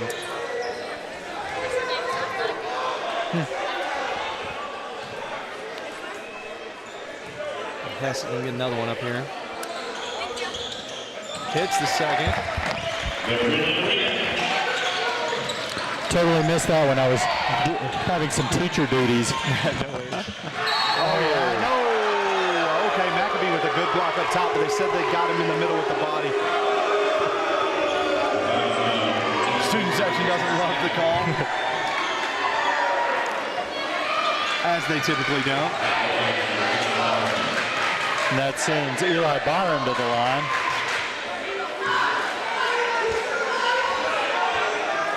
First free throw, no good.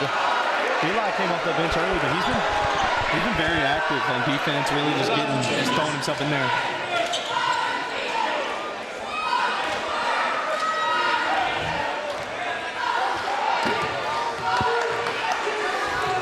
And that was McAbee's second, so they're going to go ahead and give him a rest for the rest of this half. Second free throw rattles around and good. 24-13, Eagles lead. See a foul.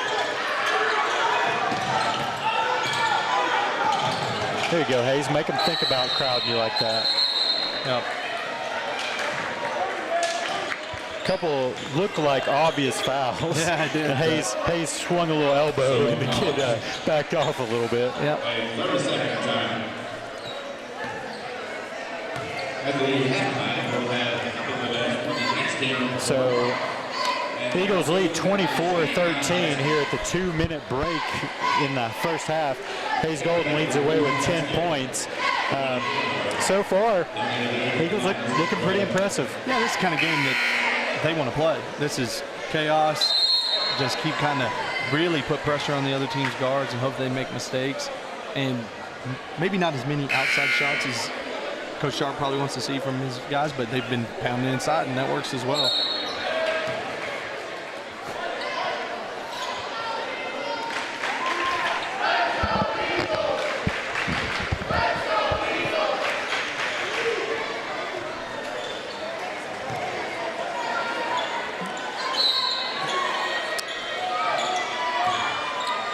Gio Tyler back in for the Eagles. On the floor with Talon Peterson, Abraham Hess. Oh, yeah. There we go. Oh, Hayes. Just another slip. Yep. I think might have overthought that a little bit, was trying to get the foul. Byron fires a wild three. No rim.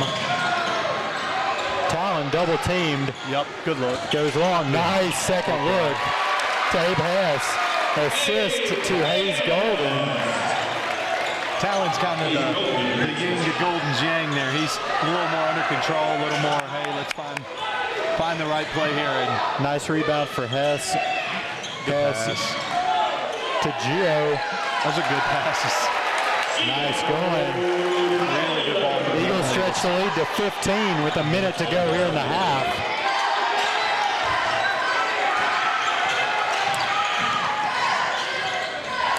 Coach Joel Bailey from Sequoyah has got to be wondering what he got himself into. This isn't playing out quite like last year. Nope. Oh, that's another one I was talking about there. in the backcourt, they've just had a couple where they've just not taken care of it after securing the rebound. They want to get and go, but you really got to secure it and get it to a guard. But that was Hayes. He got the rebound. He's got to take off. He was trying to make a play, hit Hess right in the back with the ball because Hess thought he had it and he was going to go.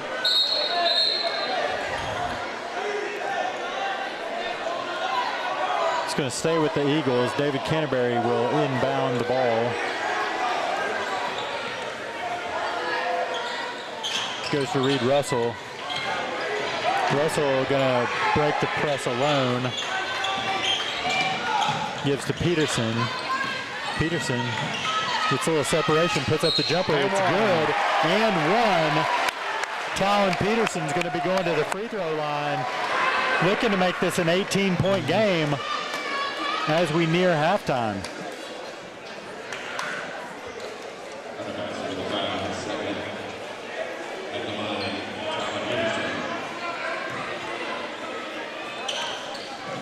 Free throw is good.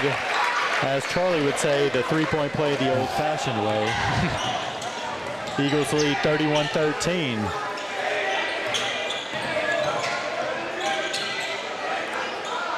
They just cannot buy one from the outside. They've gotten some good looks. Oh, good look. Russell, nice pass. Goes to Hess. Hess looked like he wanted to dunk it. He pulled up like he was going to dunk it. No good. And the Eagles out to a 20-point lead at halftime.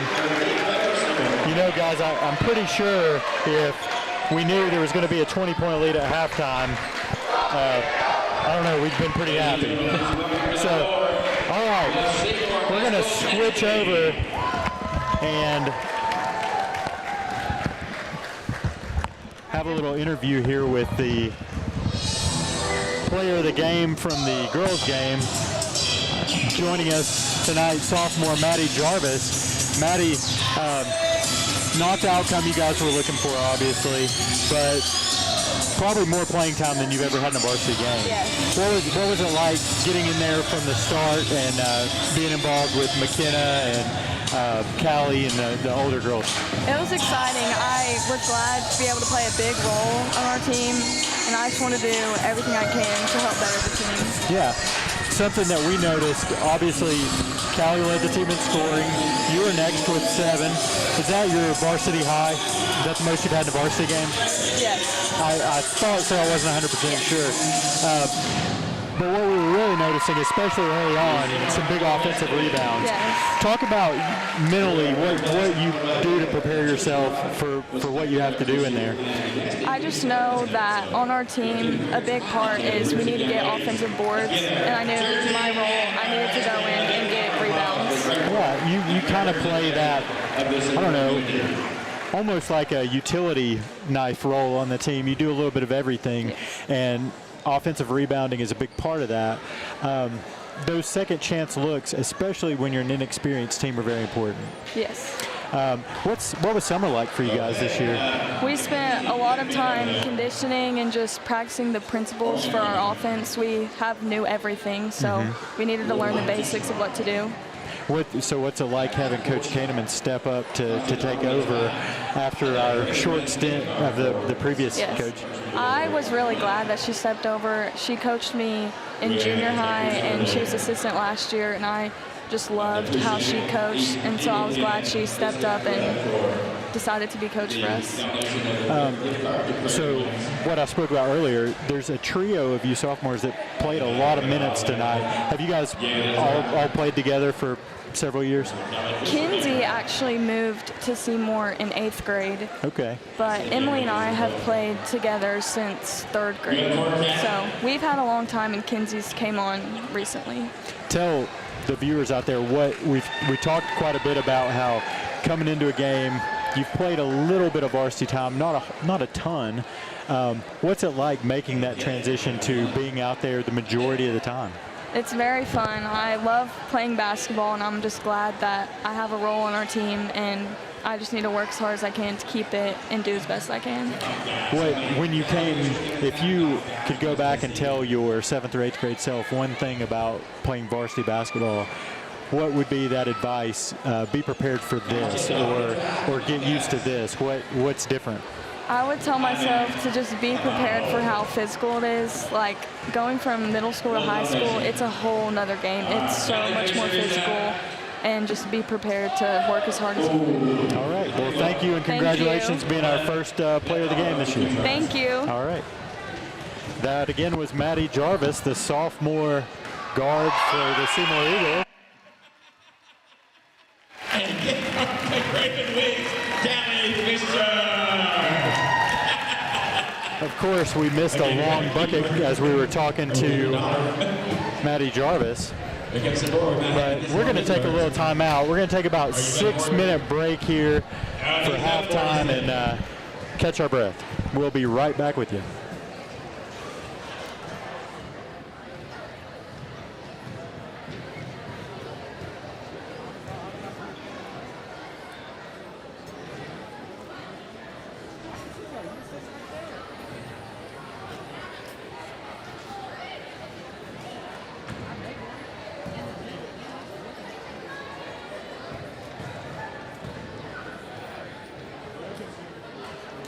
We gotta hurry. We gotta hurry now. We got a pile of money over here now.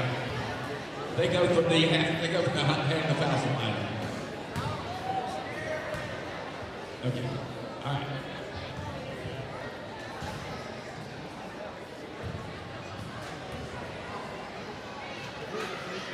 Oh, that was a close one. Okay.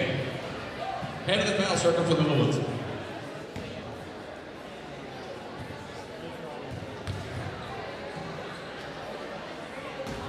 Ooh. All right. Okay. All right.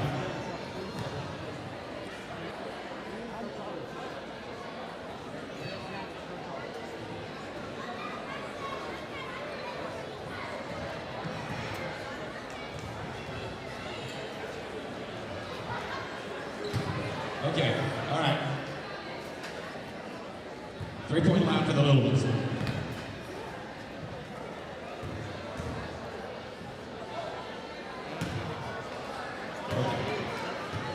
right. Y'all heard? Okay. Let's see who's up there. Y'all hold just a minute. Okay. You have played that 3-point line. Oh, just a minute. That's what sound we got down to 4 minutes.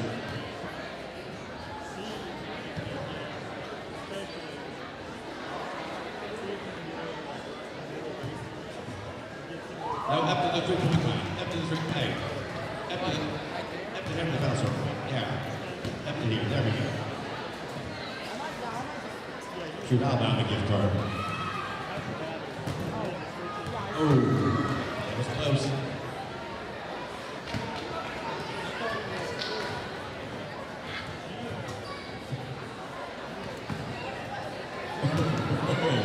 Just a little outside. We come to the next one.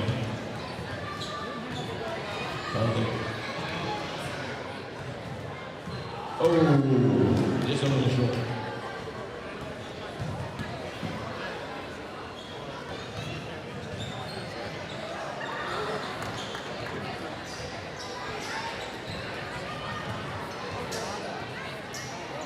Okay.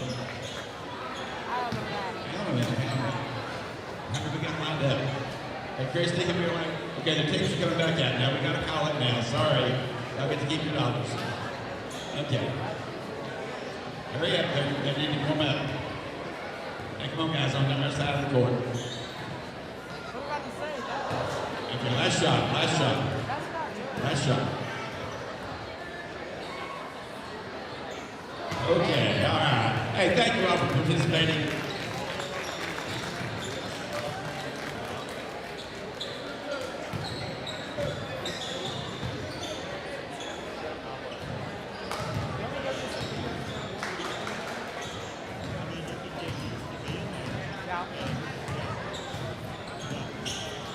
I might just stay there for a while.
kind of a correction on the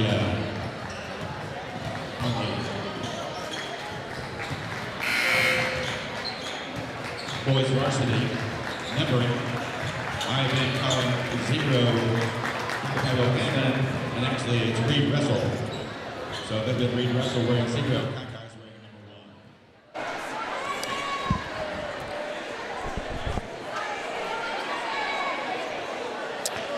1. And we're back with you here as the second half is about to tip off.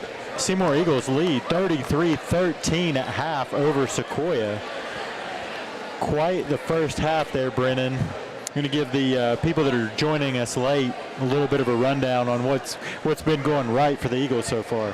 Well, good offense, a lot of good defense towards the end of there. Hayes Golden has, I think, 11 points right now, and I'm very impressed with Gio. He has 4 points, and he's been really contributing. Yeah, the little bit that Gio Tyler, the transfer from Pigeon Forge, has been in, he's definitely made an impact with his length and ability. Him and Reed Russell off the bench, really. Yeah, for new guys getting into new roles, they just kind of stepped right in and just seamless. Doesn't look like really a step down in ability. Hayes Golden bringing it up for the Eagles. Gives to Bohannon. Bohannon now to Peterson. Back to Golden. Force that one in there. Little low on the pass to McAbee. Bohannon's got to be careful. He's already got 3. He's out there. Sequoyah's Miles Adkins fires up the 3, no good. I'm not sure he has another switch though to flip. He's just all go all the time. And you see that from people that grow up in a gym all the time like that.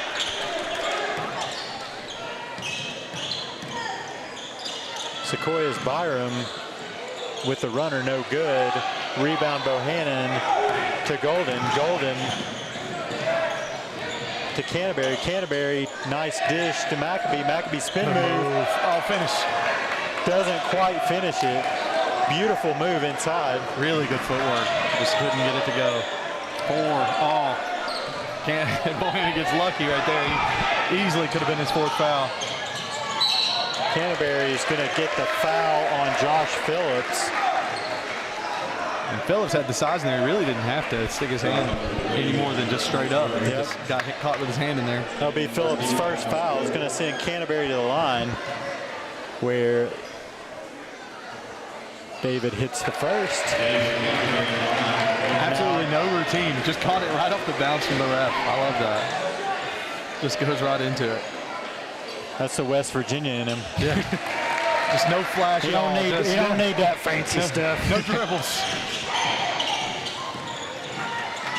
David, a student in my AV class, first block.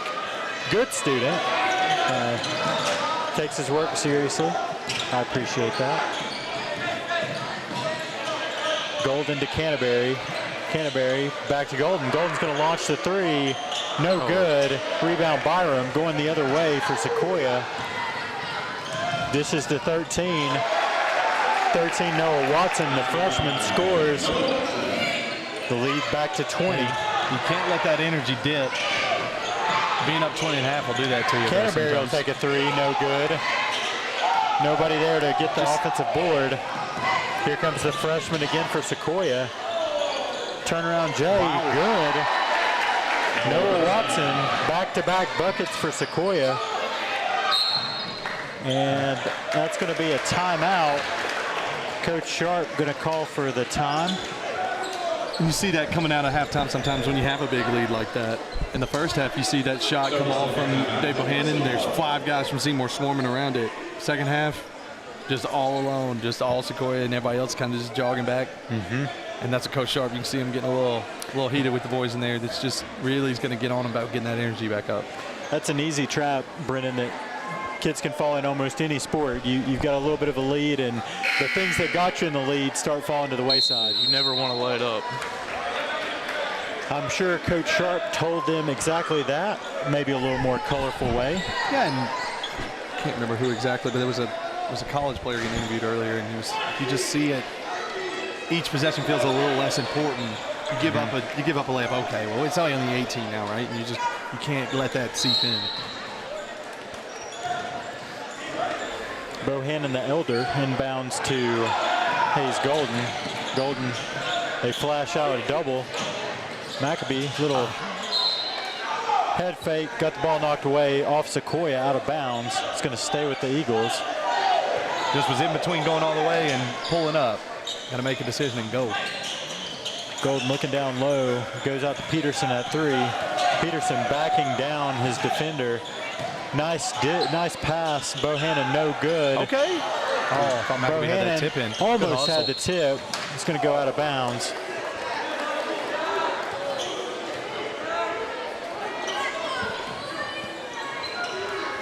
I mean, Maccabee's only got 4 points. He's came off getting foul trouble early in the second half there, or in the first half there, but he's really impressed me with just that kind of rebound, just being out all over the place.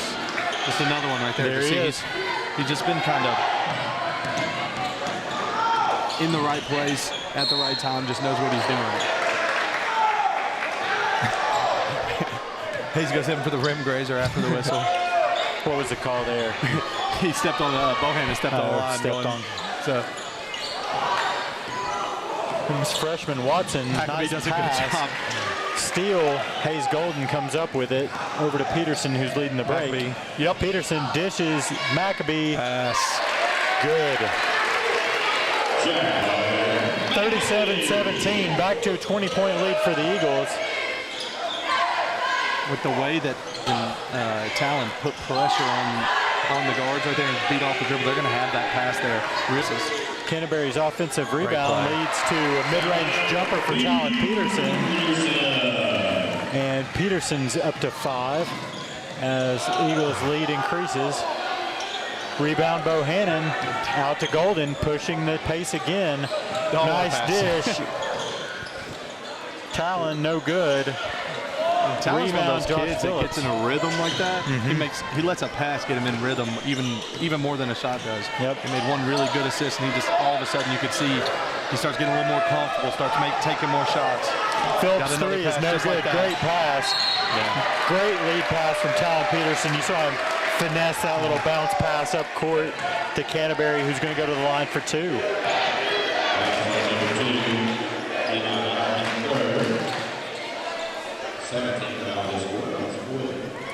Canterbury to the line. First free throw is good. I've never seen anything like that. He gives the ref an assist. He just catches it right off the thing. Yeah, it's right into it. I don't know if I've ever seen that.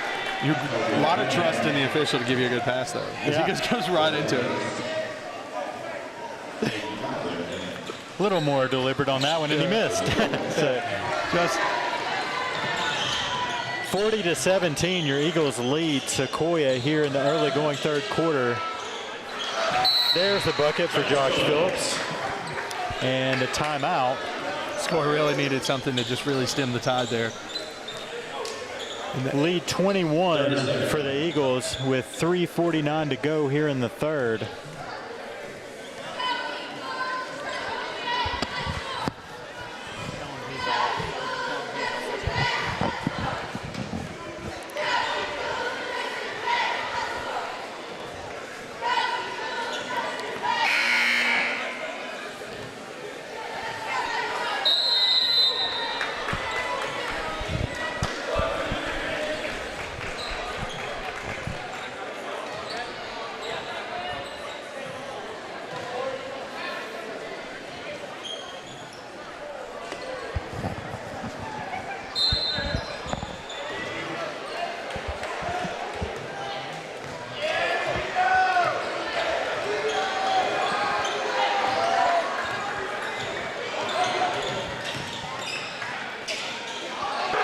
Play in the corner there. Bucket. Not letting Clay shoot the 3. You want to talk about this team going to another level. If a talent can really distribute the ball like that, really takes this team to another level. You saw it in flashes last year. Look at Canterbury. Probably our smallest player getting in there and battling for that board. Peterson again. Fire it.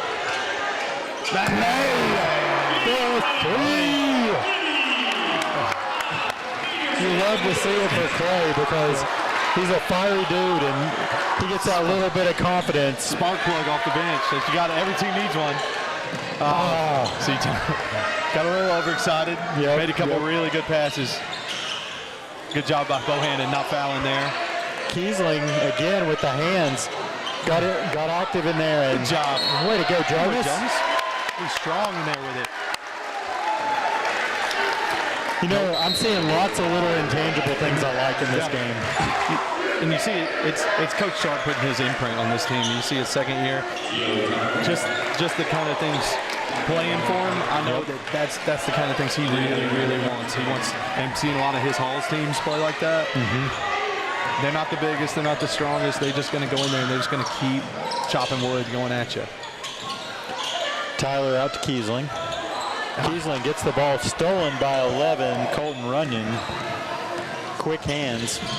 Ooh. Steps right into Cochran pulls the trigger, nothing there. He's going to hear it from the student section. Tyler inbounds to Kai Bohannon.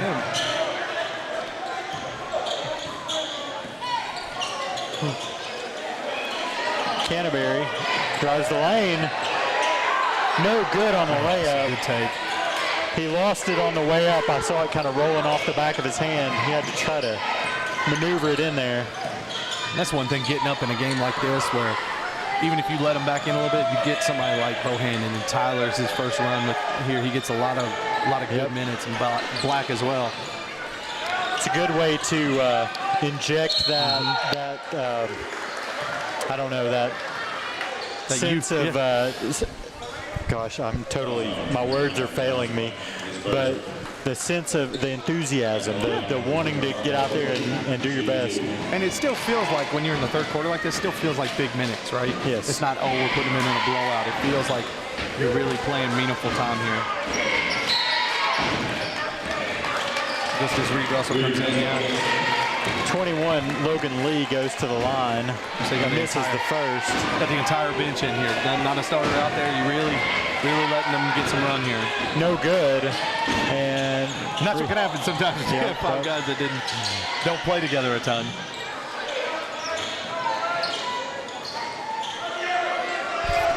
So as Peyton said, 5 non-starters on the floor for the Eagles. We'll see. Right now it's a 27-point lead. We'll see how that lead potentially changes. Reed Russell driving the lane, spin move, no good. Rebound, 14, Cordell Davis.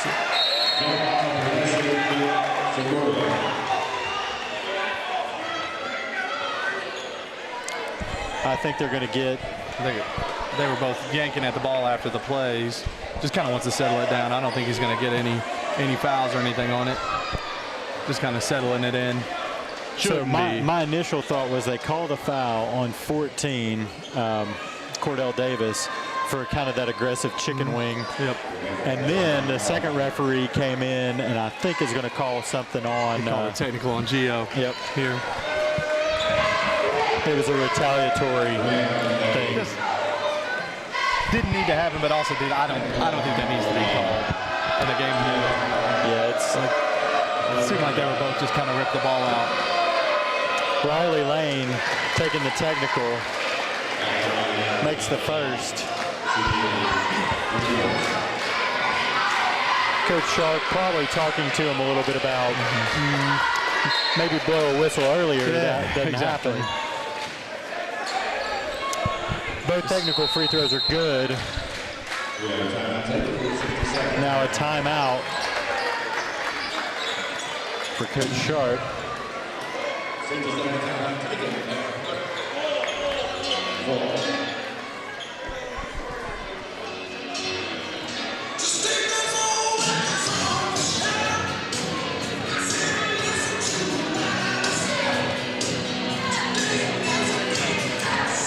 So the good thing about a Hall of Fame game like this, when you get out to a big lead, you can just basically pull your starters and just play bench. Really experiment. That's what they're all about. Like I said, especially if you get a big lead like this, because if they come back, hey, even more experience in a close game. I mean, you just really might as well be a scrimmage. Yeah. But you've got the home crowd, and you've got the atmosphere, the environment to get that real game experience. Kind of like Brendan was talking about going to that Duke Tennessee exhibition. Yeah, they really started felt like a March Madness really good game, but it doesn't count. It's just right. And you saw it with Coach Barnes coaching in that game. You saw people out there that wouldn't normally be in that time. Yep. Ball inbounds to Hunter Batson. Good hands. Great hustle. And it's going to be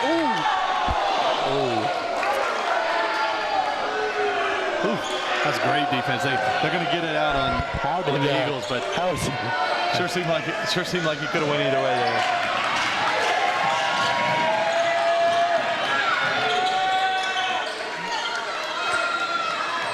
Phillips to Batson. Batson out top, guarded by Bohannon, the freshman. Now to Logan Lee. Ooh. Colton Runyon takes a long three, no good. Clay Kiesling gets the rebound. I'd like to see what they are from three. It is. Bohannon to Tyler. Tyler out to Kiesling. Kiesling to Bohannon, and they work it back around. Good ball movement. Great ball movement. Reed Russell. Really impressive how under control he's been for being his first minutes in varsity action. Yeah. I mean, he looks like he's going to be a good one. He's got under control, him and Bohannon.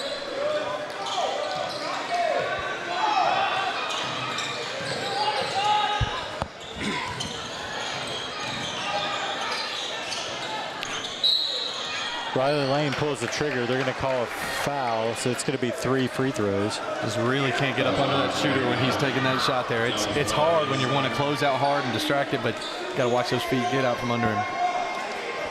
Really protecting those shooters.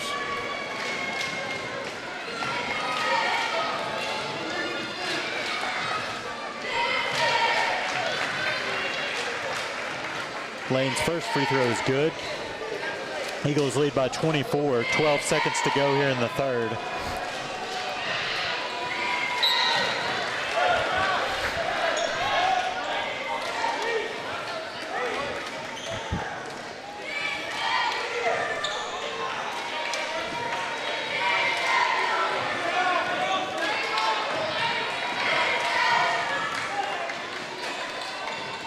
Last free throw, no good. Black with the rebound. Eagles coming back the other way fast. Oh, good pass. That's the dunk. First Eagles dunk of the year. First Eagles dunk in some time. Whole team got a little fired up on that one. Just easy. It looked. So at the end of 3, your Eagles lead by 25 points, 48-23 over Sequoyah. The Chiefs probably didn't see this one coming. No, I mean, a big step up from, like I said, we played them last year. It was a much more competitive game. Yeah.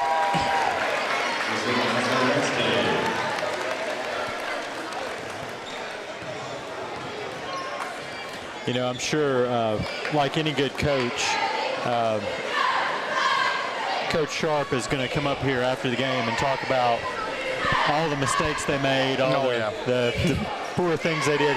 But you know, deep down, he's got to feel pretty good about this one. And it's another year of those guards getting another year more mature. It's the infusion of size you've seen in this program since Coach Sharp got here. Just another step growing up.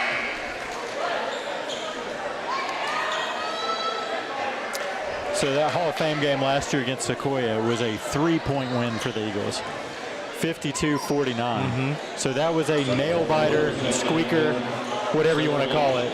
Tonight has not been. I would say I remember it being a close one, and it is not, like you said. It has been basically since about halfway through the second quarter. Yeah. And what it is I mean, I think has Sequoyah hit a three? Not right off my mind. And they've taken at least 20, 25 of them. Yep. And not all great ones, but some really good looks, and just haven't got one to fall. Good hands. That's off him. Nice play there by Mr. Canterbury to compete on that one.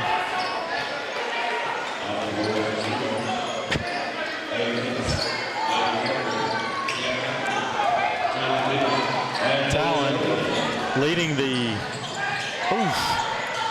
and look comfortable. Hayes wide open, no good. Rebound Hess. Hess is fouled. That's going to be on 21 Logan Lee. One of the more impressive things, I don't think Hayes has scored in the second half. It's been everybody else, and he had 10, and 8 of them real early. So yeah, Hayes impressive. Had 10 in the first half. He's still at 10. Everybody else has picked it up. It's been 5, 6, 5, 5, just kind of really spreading the wealth. There's a great set for. Almost got Canterbury one there. Ooh.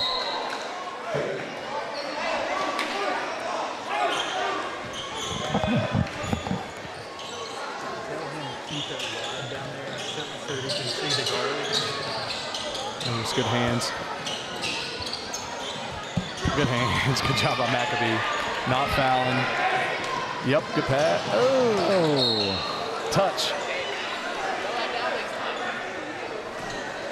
That might be one of the things Coach Sharp talks about as he gets serious. A couple plays they just didn't almost made, but they got a little overexcited, and that's something first game of the year you see a lot where they just get a little jazzed up.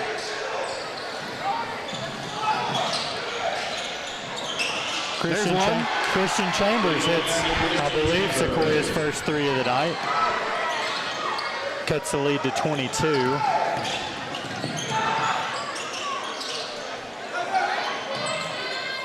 Abraham Hess, they're going to call it on the floor.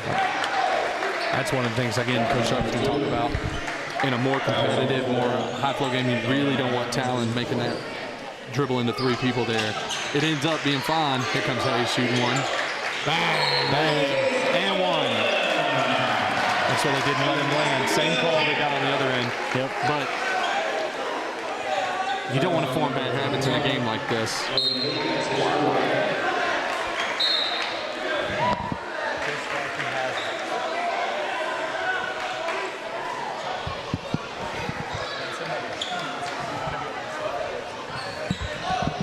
Oh, they're calling it after the shot on that 3.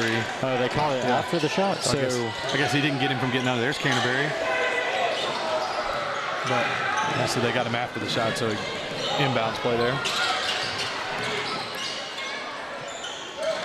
Nice bucket from Josh Phillips. Sequoiah's coach is going to get, good decision there by Canterbury. Inside there in the trees. Going to follow the shot, Talon. Hayes, no good. Rebound Hess. Hess puts it in. Just working harder. Yep. Just outworking him. And then, but yeah, Sequoiah's coach is going to come back and see, man, every time we got the ball inside, it felt like good things happened. Yep. And we fired up 33s, hit maybe 2 or 3 of them, and it's just, even being disadvantaged inside, they needed a little bit more. Get some fouls, get some free throws. Another 3, no good. Oh. Hayes Golden comes out with it. He's going to find David Canterbury for a layup. Nice no-look pass.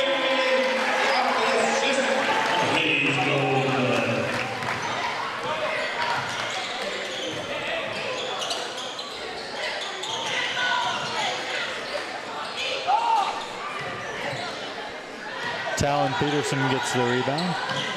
Long pass to McAbee. McAbee over to Golden. Golden's going to drive. Dish off to Hess. Hess good.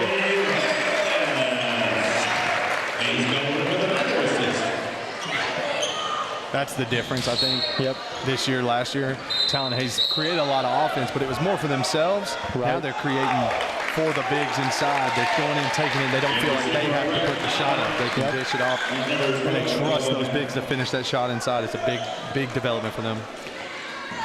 24 coming in for the first time today. That's going to be, is that Braden Holloman? I believe it is. Braden Holloman in for the Eagles. David Ness with the back. That's his second.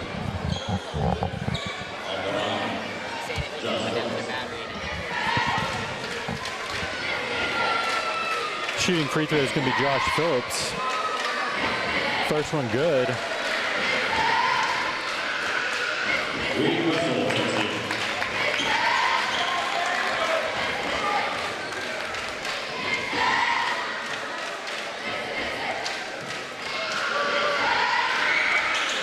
Second is also good. 57-30. Eagles lead with 4:49 to go here in the fourth quarter. Here comes Braden Hallman. Gets it across the timeline. Dishes to Hess. Hess to Bohannon. Movement. Around. Hallman gets a look at three. Bang! Coming in hot. They just keep bringing these young guards off the bench, and they just keep looking seamlessly going in there. No Three, fear. no good. Rebound Maccabee. He's going to go to Russell. Russell to Hallman again. No good. Rebound Bohannon puts it in. He's all fired up there. I was bragging on him for not getting too excited, getting kind of coming in and off side of the backboard. You like seeing, looking up there though and seeing the score line, 13, 7, 6, 9, 3. Exactly Everybody what you involved. No zeros up there. Checking in now is going to be number 5. That's Landon Atkins, Jr.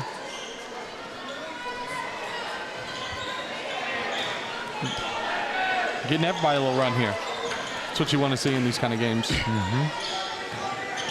Hopefully the other Hall of Fame game against Cumberland Gap will be very similar. Fingers crossed. That's going to be a foul on Atkins. He's you don't mind seeing somebody come off the bench and make a foul like that where they're just contesting a basket.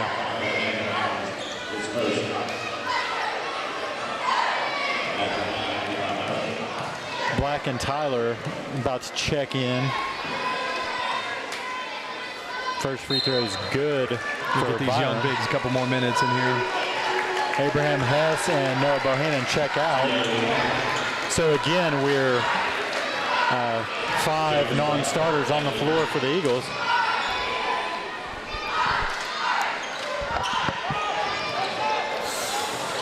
That's another time. Every time we have the 5, we mention the 5 non-starters. It's a free throw rebound every single time. Yeah.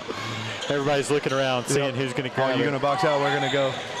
Who's the point guard? I don't know. Happens sometimes.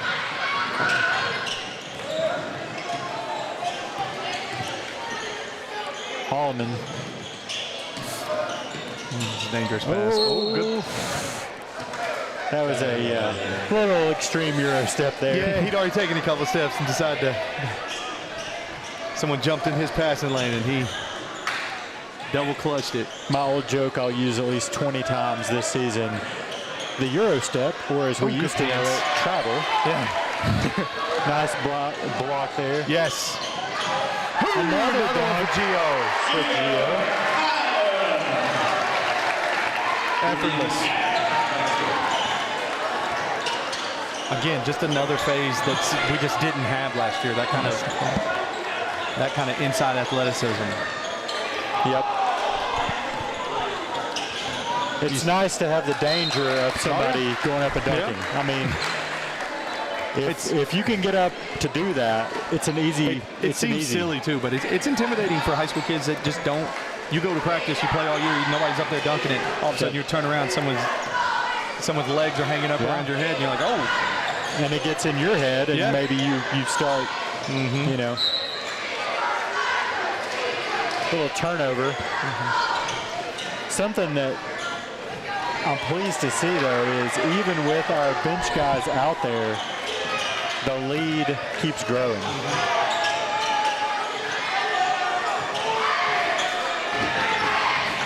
And there have been some mental mistakes, but no effort drop-off from the kids. And that's right. You see that a lot when young kids go in a blowout because these are their minutes.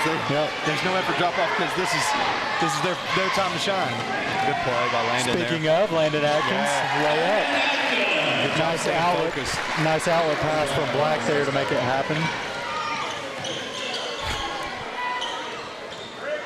There's fire. Tyler with the rebound.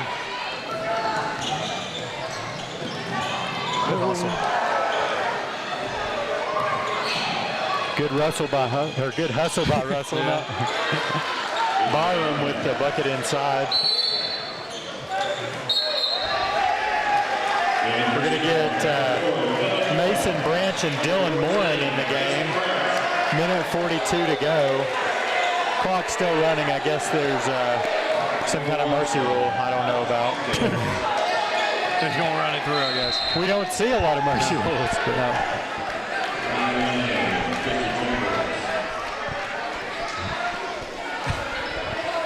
I guess 30 in the fourth. Mason Branch out to Russell. Russell to Hallman. Hallman back to Russell. Now Russell's going to take a little two and drain it.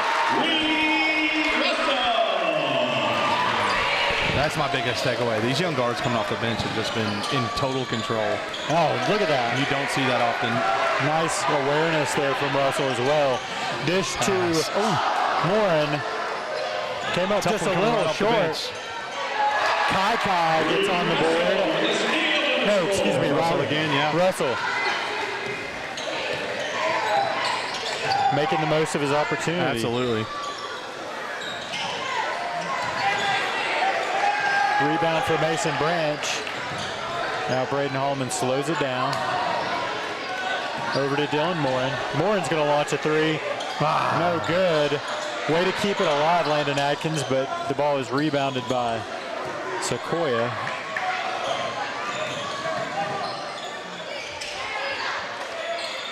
Off balance three. Another little more balance, but still missed it. Another three. I need the stats. I need the stats on this. So your final score here, the Eagles win their season opener Hall of Fame game against Sequoyah 70-33. Fun game all around for Seymour. Brennan, give us your takeaways. What are the big things you noticed tonight? Things that maybe you weren't expecting to see. I mean, it was awesome. You could bring in anybody off the bench and they would contribute in some way, especially on the scoring side. It was great. Definitely a sign that these guys have all played together. Absolutely. Just growth of a program. It's just something you see. It's tangible. You can tell your kids, look at this. Like you said, it was a 3-point game last year. Look at this coming in, how we've grown.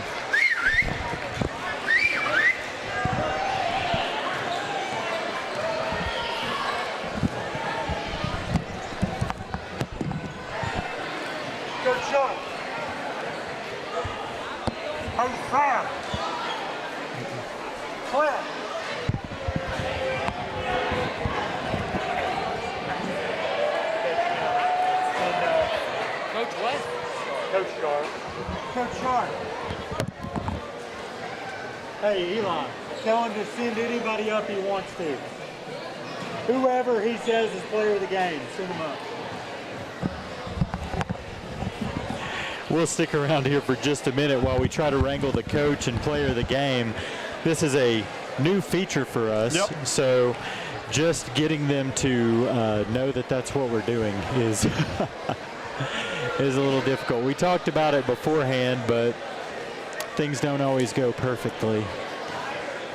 I'm sure they're excited about this win, Peyton. Absolutely, and it's one for a group of senior guards that are looking to take the next step and have a winning season. That's a good start. Yeah, it was a good game all around. I really liked the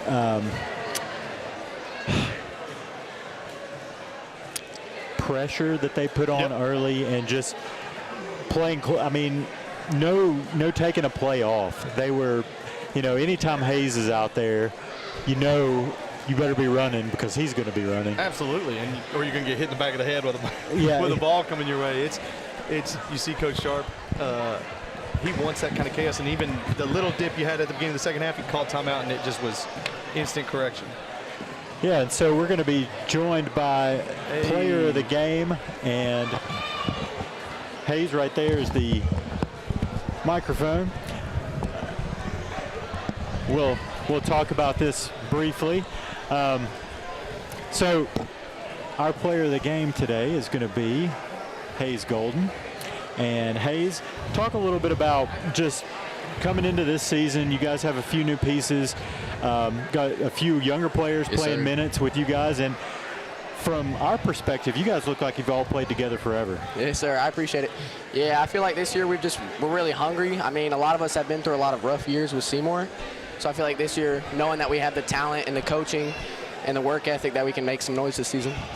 Yeah, I know. Had to feel good hitting those first couple threes, getting those out of the way, getting up to that 8-0 lead early. Yes, sir. Was there a point in the game where, you never settle in, and that's something that we all admire about the team. You guys are playing hard the whole time. But was there a moment where it just felt like, maybe we got this one? Yeah. A little bit in the second half. I mean, we're never going to let off the gas, but I mean, it did feel good once we started going on runs, and just as the score got up, I mean, we just started to have a little bit of fun out there. Yeah, I thought that some things we saw, and Coach Sharp joining us also, feel free to chime in here at any point. The young guys seem to really fit in with the team. There wasn't a big drop-off in talent when you brought people off the bench. Yeah. Go ahead, Hayes. Yeah, I feel like credits to them. I mean, they come in not a lot of experience, but they're coming in with the confidence, and they're trusting the system, and it's working out. Yeah, I think that we saw a lot from Jonas, who played some last year.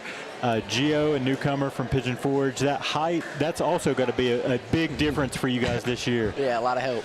Talk about what that's been like in the summer, playing with having a couple bigger guys down there for you guys. Yeah, it's definitely helped a lot with our system, because we like to get the ball inside. I mean, we don't want to rely on the three. We like to work it inside, and that will open up the three. So having them inside has definitely helped offensively and defensively. Your scoring went down, obviously, in the second half because you didn't need it. But I did see a really nice no-look pass there. Talk about that play for just a minute. I mean, I just saw him out of the corner of my eye. I had to look. I wanted to look off the defender, get him to jump out, and I just made the pass. Yeah, if you go back and watch the replay, I called the pass to a layup for Canterbury about a second before it happened, because I saw your eyes going right toward him and then away.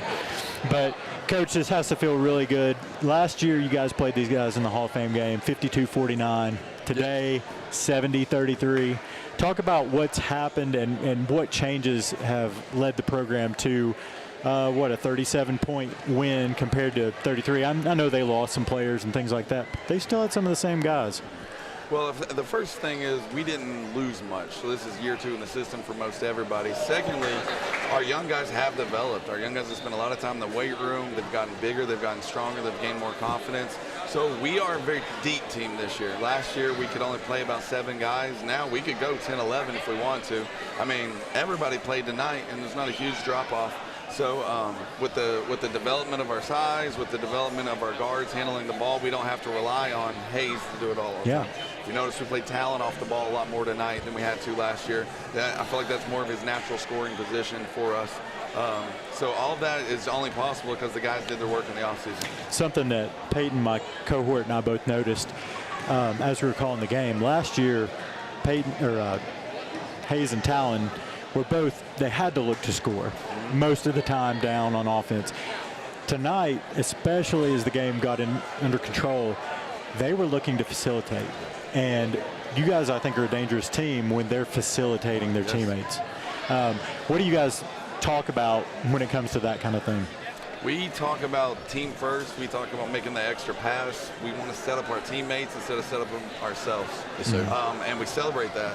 And so we get hyped for those passes. We get hyped for those one-mores and knock down a 3 or the dump off or the dunk tonight. You know, like when's the last time Seymour saw that? Yeah, I know. You know? So, like those are things that we preach. That's going to be our identity. I mean, that's an expectation. It's going to be our identity.